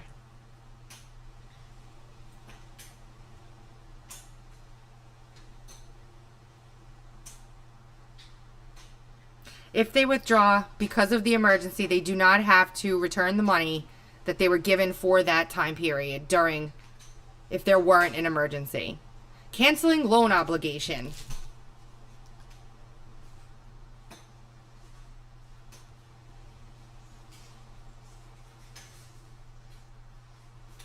If people leave school during this, they're not responsible for the student loan payments that they would be using to pay the school, but it doesn't say they have to give that money back.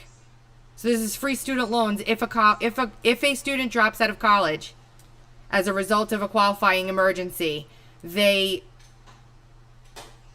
are forgiven from repaying the entire portion of a loan associated with that period.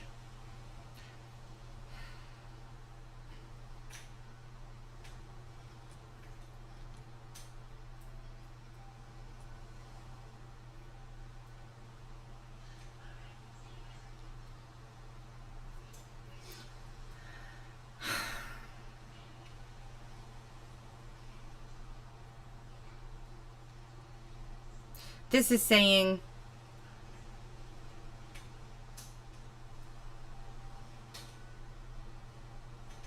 this covers foreign colleges.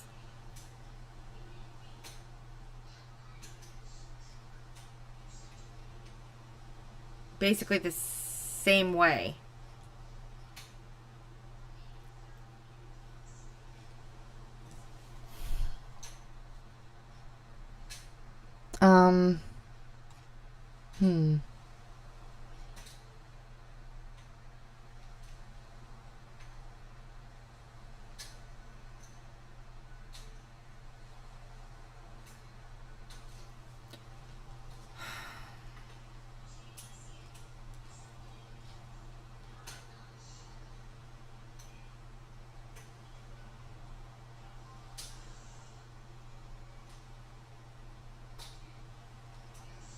I have to read through this again. I have to read through all these things, you know, like I don't know what that is.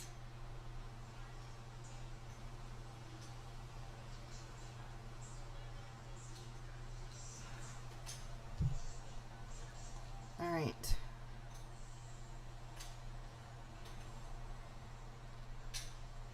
Geez, they're better off just taking a few $1 trillion, walking into the middle of the street and just throwing it up in the air, and whoever gets it, gets it.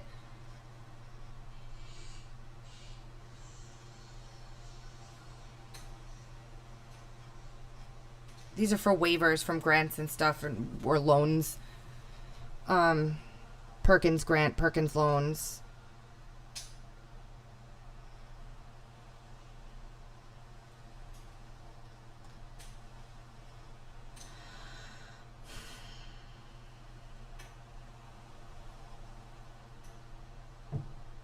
Okay, this is subsidizing or deferring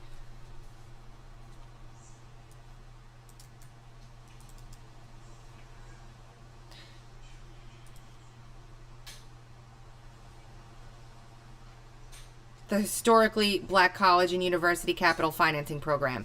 If they took the loan, if they took a loan, they can grant a deferment, and they're not required to pay any installment of those loans, and the secretary will make the loan payments for them.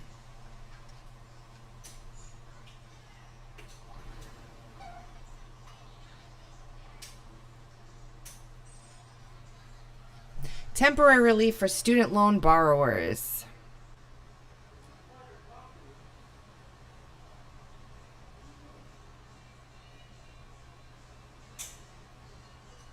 Interest shall not accrue on a loan described. The secretary shall deem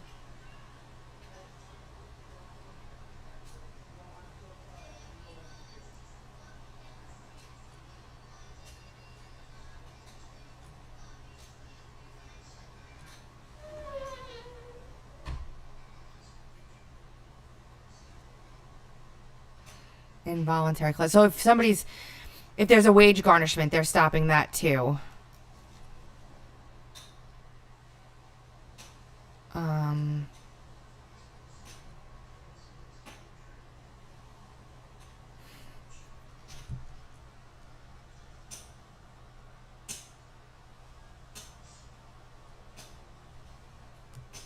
So this is just a temporary kind of freeze on repayment.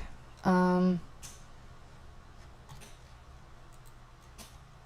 on.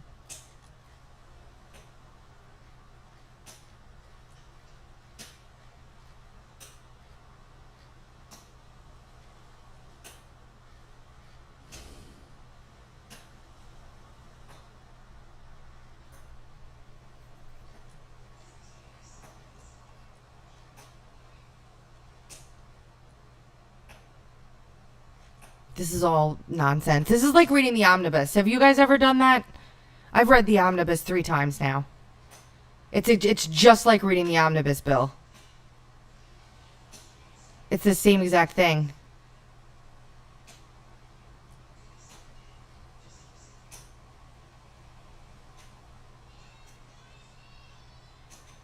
This is saying even if they don't use funds that they get, these institutions or whatever, during this 5 years, they can carry them over to the next 5 years.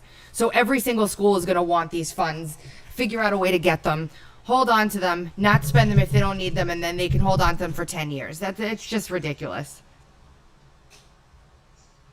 This is for grants, service obligations for teachers, teacher loan forgiveness. If the teaching service of a borrower is temporarily interrupted, they don't have to pay during that time.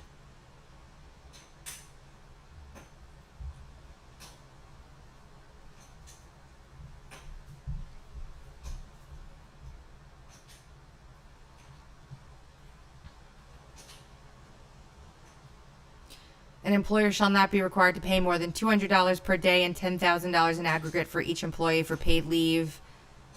An employer shall not be required to pay more than either $511 per day and $51.10 in the aggregate for each employee when the employee is taking leave for reasons described.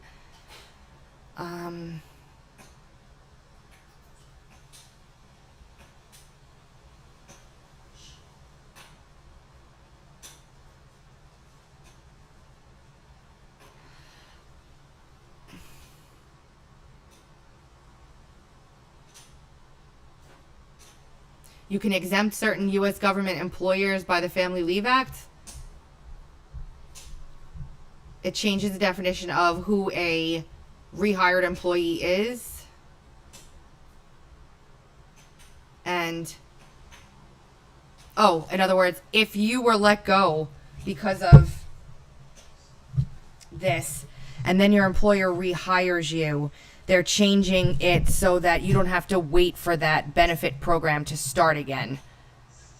Whether it's sick leave or whatever. In other words, like usually when you start, you have to wait a certain amount of time before you accrue vacation and stuff. And if somebody temporarily lays you off during this tragedy and then you're hired back, they're trying to make it so you don't have to start that clock over again.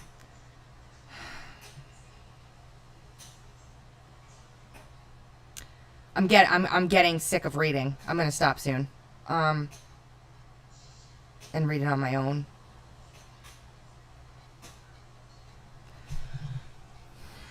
I haven't seen any of the crazy stuff, the absolutely insane stuff that Pelosi had in here yesterday.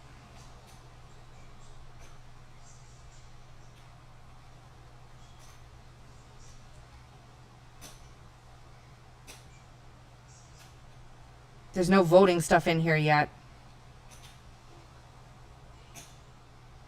They're changing retirement rules for this.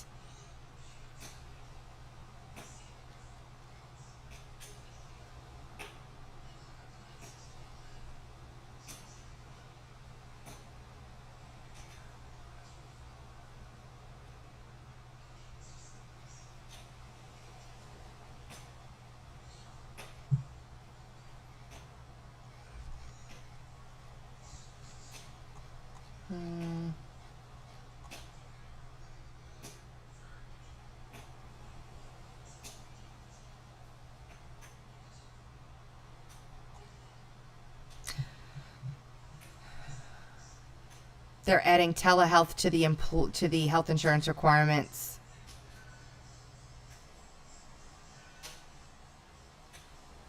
Putting over-the-counter medical products as qualified medical expenses. Oh, here we go. Huh. This is rich. They've been wanting this for a long time. Page 364. Adding menstrual care products as covered, required,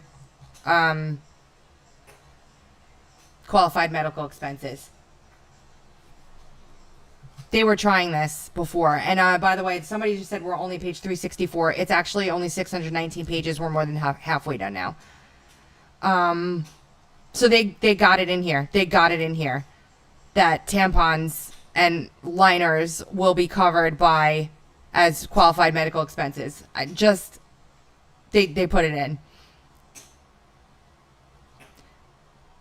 For purposes of this subparagraph, amounts paid for menstrual care products shall be treated as paid for medical care. Reimbursements for them. Reimbursements for them.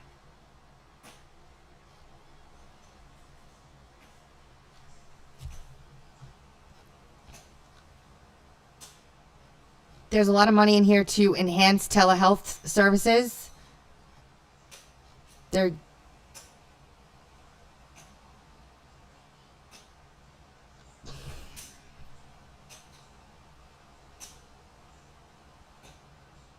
temporary waiver of requirement for face-to-face visits between home dialysis patients and physicians. Hospice care.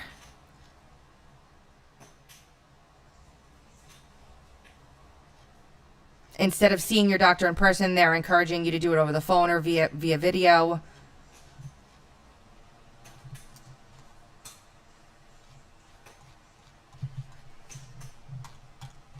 Hold on.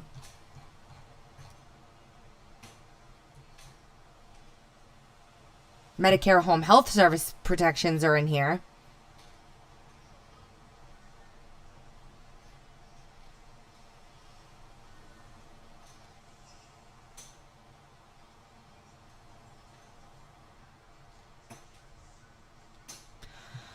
This doesn't need to be in here. Can you imagine? God.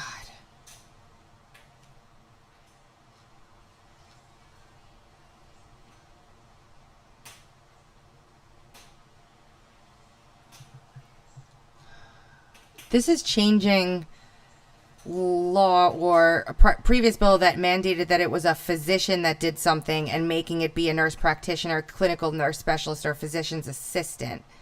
Let's see what the CARES Act is. This is bothering me.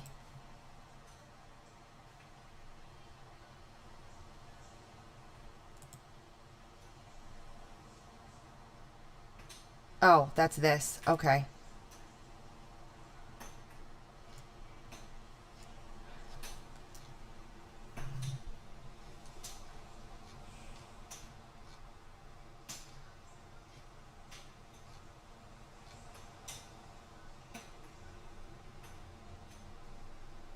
Medicaid.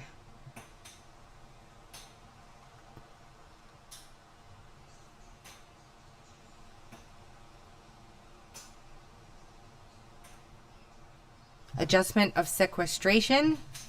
Temporary suspension of Medicare sequestration. Extension of direct spending reductions.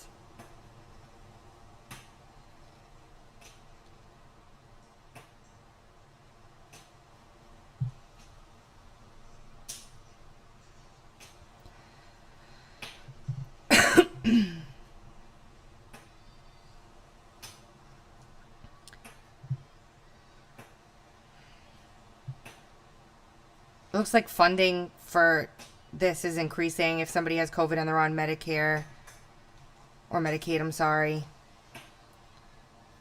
It's all making me.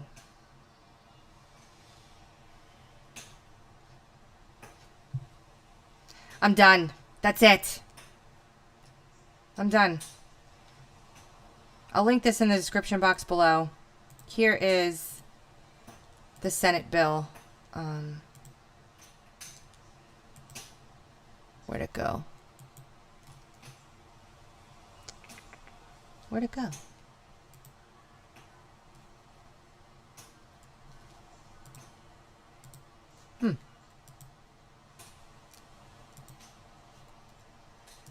Where did it go? I'll put them both in the description box for you guys below. Here it is.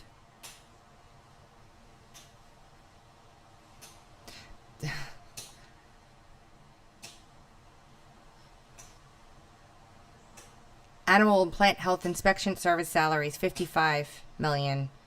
45 million for marketing services for the agricultural. Food and safety and inspection services get $33 million.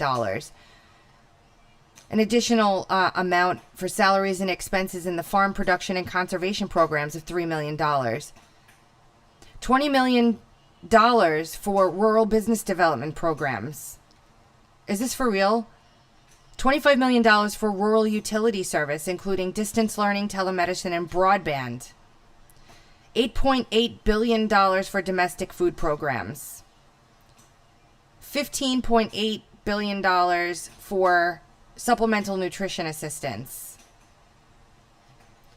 For Indian reservations, they get $100 million. Amazing. Facility improvements, $50 million. Equipment upgrades, $50 million. Food purchases, $50 million. $200 million to remain available through September 30th, 2021 for the Secretary of Agriculture. This is the Senate bill. $450 million to remain available to prevent, prepare for, and respond to coronavirus, the Commodity Assistance Program. Foreign assistance and related programs. An additional $4 million for salaries and expenses to relocate employees from overseas. Food and Drug Administration gets $80 million for salaries and expenses.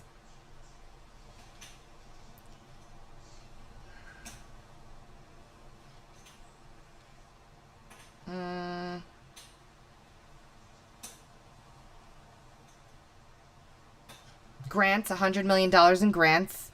Department of Commerce, Economic Development and Assistance. $1.5 billion to prevent, prepare for, and respond to coronavirus, domestically or internationally, including necessary expenses for responding to economic industry as a result. 2% of that can be transferred to salaries and expenses. This is how the Senate's spending your money.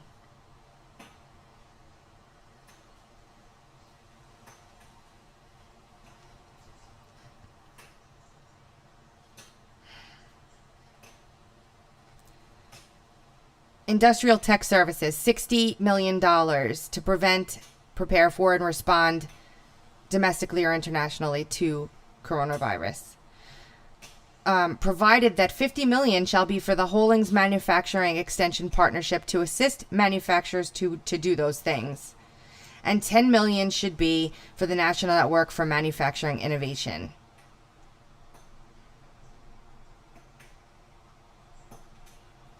The NOAA, $20 million. The Department of Justice, an additional $2 million for Justice Information Sharing Technology. $2 million for the Department of Justice IG. $3 million for legal expenses and salaries. The United States Marshal Service, $15 million. The FBI, an additional $20 million to prevent, prepare for, and respond to coronavirus. The Drug Enforcement Administration, $15 million for salaries. The Federal Prison System, $100 million for salaries. The State and Local Law Enforcement Office of Justice Programs, $850 million in grants. National Aeronautics and Space Administration Safety, Security, and Mission Services, $60 million.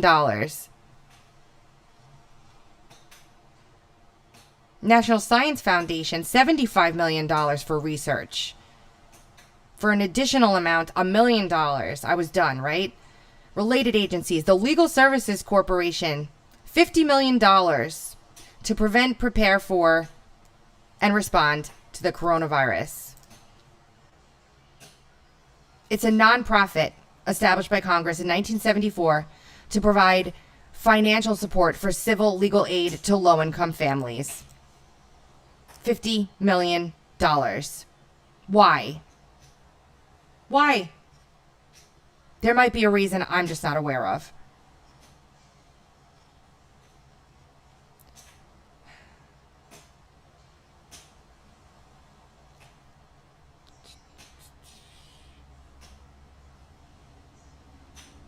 Hold on.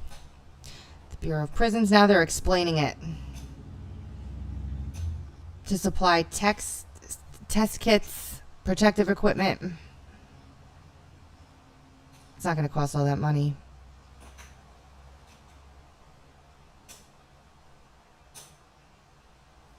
Home confinement for people that aren't at risk of flee.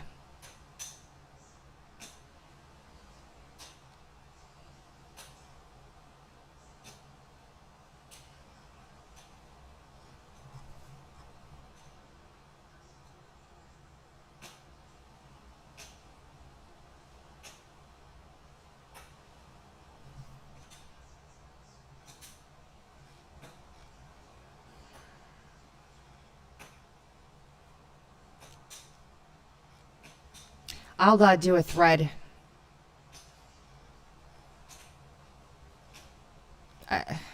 Assistance to fishery participants.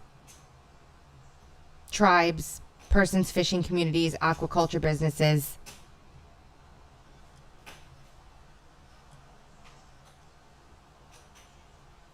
$300 million. Department of Defense, $746,591,000 for the National Guard Army. The National Guard Air Force, $482 million. Operations and maintenance for the Army, $160 million. Operations and maintenance for the Navy, $360 million. Operations and maintenance for the Marines, $90 million. The Air Force, $155 million. The Army Reserves, $48 million. The Army National Guard, $186 million. The Air National Guard, $75 million. $827,800,000 for defense-wide operation and maintenance. The Defense Production Act purchases $1 billion for Defense Production Act Defense Production Act purchases. Defense Working Capital Funds, $1.45 billion to prevent, position, prepare for, and respond to coronavirus. Provided that $475 million are for the Navy Working Capital Fund, $475 million for the Air Force Working Capital Fund, and $500 million for the Defense-wide Working Capital Fund.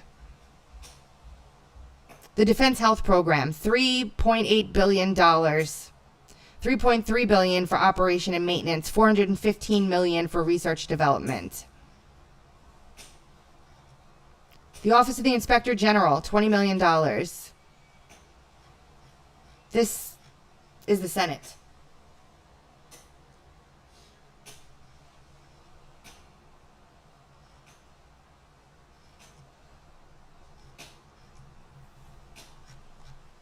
Let's see, real quick.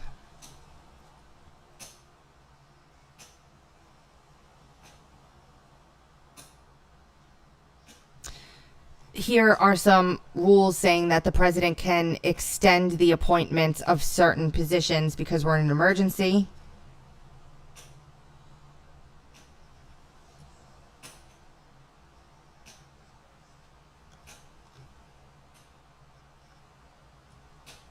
Army Corps of Engineers, $50 million. $20 million for expenses in quotations. Bureau of Reclamation, Water and Related Resources, including transfer funds, $12.5 million. Department of Energy, $99,500,000. This is like another spending bill. That's all it is. Nuclear Regulatory Commission, $3.3 million. These people are really everybody. All of these people. Like I would really like to know why the hell half this crap is in here.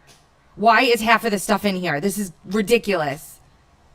This is your money. This is all your money. The IRS gets $250 million.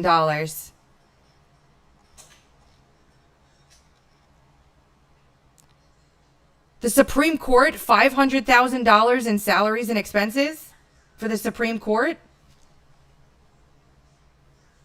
Really? District Court, $6 million? Defender Services, $1 million? Video teleconference for criminal proceedings. That I understand. teleconferencing stuff. That I understand.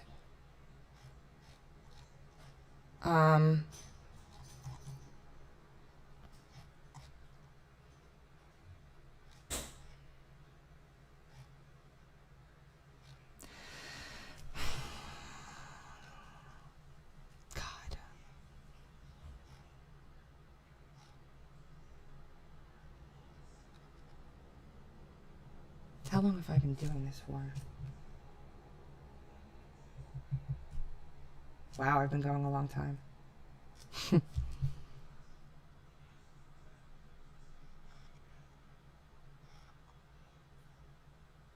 Oh, federal funds. Federal payment for emergency planning and security in the District of Columbia. $5 million.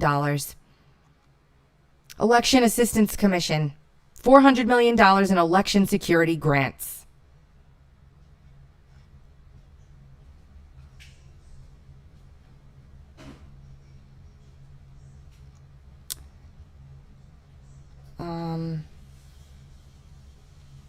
Doesn't say what they're supposed to use it for.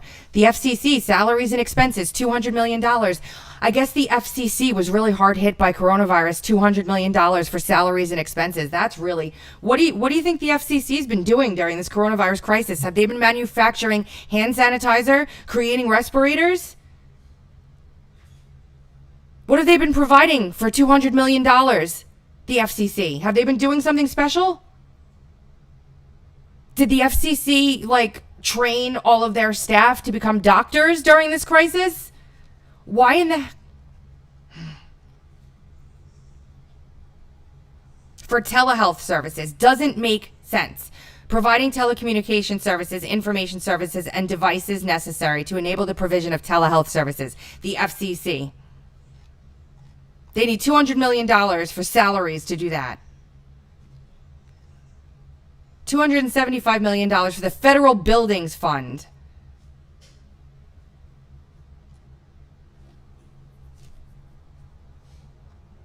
I guess they bought a lot of the hand sanitizer we can't get our hands on. This is sick. Federal Citizen Services Fund. Working Capital Fund. This is the Senate. Administrative Provision, General Services Administration. Oh. The National Archives gets $8.1 million for operating expenses. It's emergency, guys. It's an emergency. They need that $8.1 million right now. The Office of Personnel Management needs $12 million to prepare for coronavirus, domestically or internationally. Pandemic Response Accountability Committee gets $80 million to make sure that all these places that we're giving all these millions and hundreds of millions and in some cases billions of dollars to are spending it right. The Small Business Administration, the only place that was actually supposed to do anything for us, $562 million. They're paying themselves.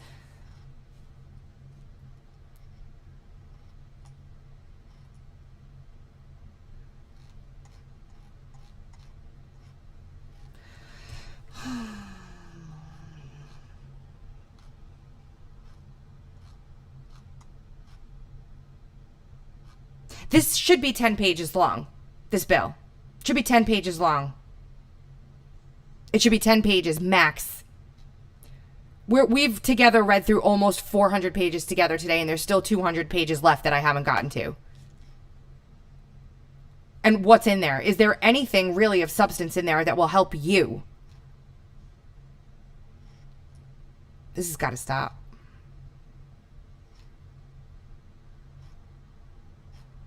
Any politician that stands up there, start asking them why the FCC needs how much was it?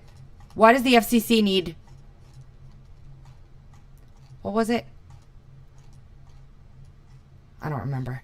Some billions of dollars for freaking telemedicine. You know what? The doctor's office can figure that out on their own. They don't need your help. Why the hell does the FCC need to help doctor's offices with telemedicine? This is ridiculous.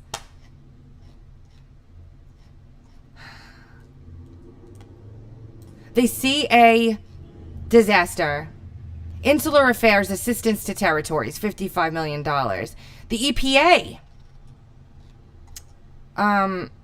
Buildings and facilities. Hold on, let's see. They got the least amount. Department of Agriculture, $3 million. To the Forest and Rangeland Research Center.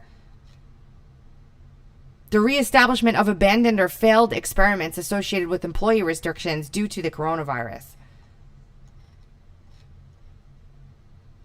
Capital improvement and maintenance, $26 million.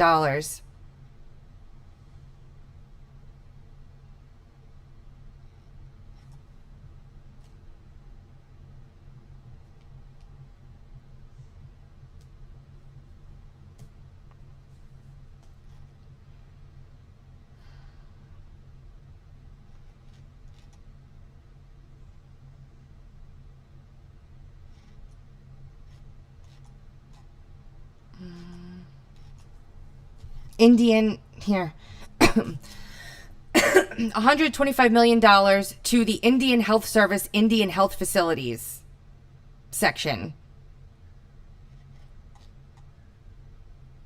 $12.5 million for toxic substances and environmental public health. $7.5 million of it have to be for geospatial research, analysis, and services programs to support spatial analysis and geographic information system mapping of infectious disease hotspots, including cruise ships. The Institute of American Indian and Alaska Native Culture Art and Arts Development payment to the Institute, $78,000. Smithsonian, salaries and expenses, $7.5 million to remain available until September 30th, 2021. The John F. Kennedy Center for the Performing Arts, $25 million. Still in the Senate bill, so they could pay rent. The National Foundation on the Arts and Humanities National Endowment for the Arts, $75 million.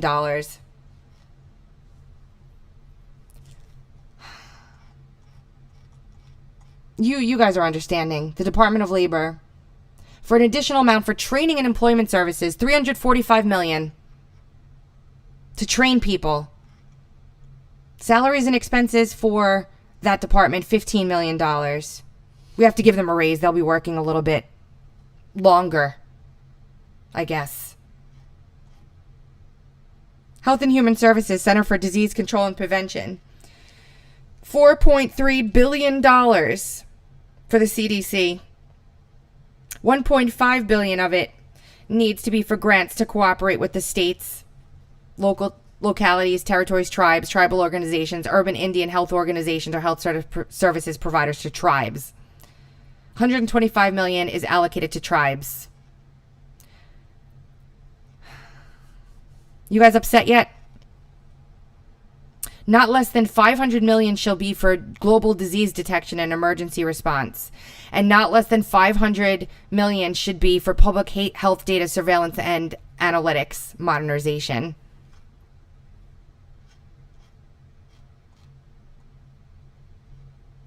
$103 million for the National Heart, Lung, and Blood Institute.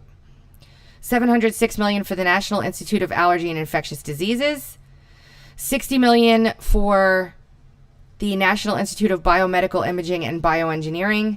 The National Library of Medicine needs $10 million. The National Center for Advancing Translational Sciences needs $36 million. The Office of the Director needs $30 million. Substance Abuse and Mental Health Services Administration needs $425 million. $50 million shall be available for suicide prevention programs. Talk about this. Not less than $100 million is available for activities authorized under Section 501 of the Public Health Services Act. Not less than $15 million shall be allocated to tribes. Centers for Medicare and Medicaid get $200 million. $100 million should be available for the necessary expenses of the survey and certification program, prioritizing nursing home facilities and locations with community transmission. Children and Families Low-Income Home Energy Assistance, $900 million. $225 million should be allocated as though the total appropriation for such payments was less. Oh, goodness. I'm just looking to find what they're using this for. Payments to states for the Child Care and Development Block Grant, $3.5 billion.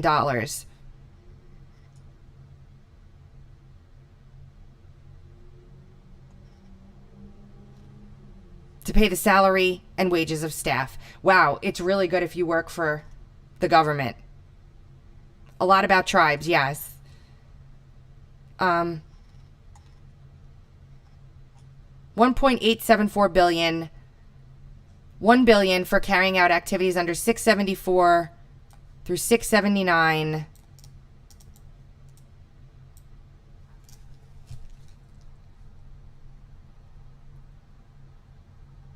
This is for poverty. This is for poverty. But goodness knows what they use it for. I don't have the time to research it right now, but I should. They are distributed as grant funds by a state to an eligible entity as provided by under the act. So they're giving...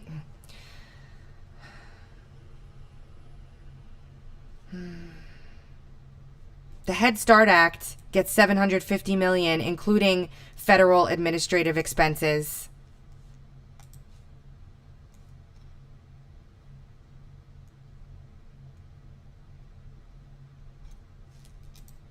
This needs to stop.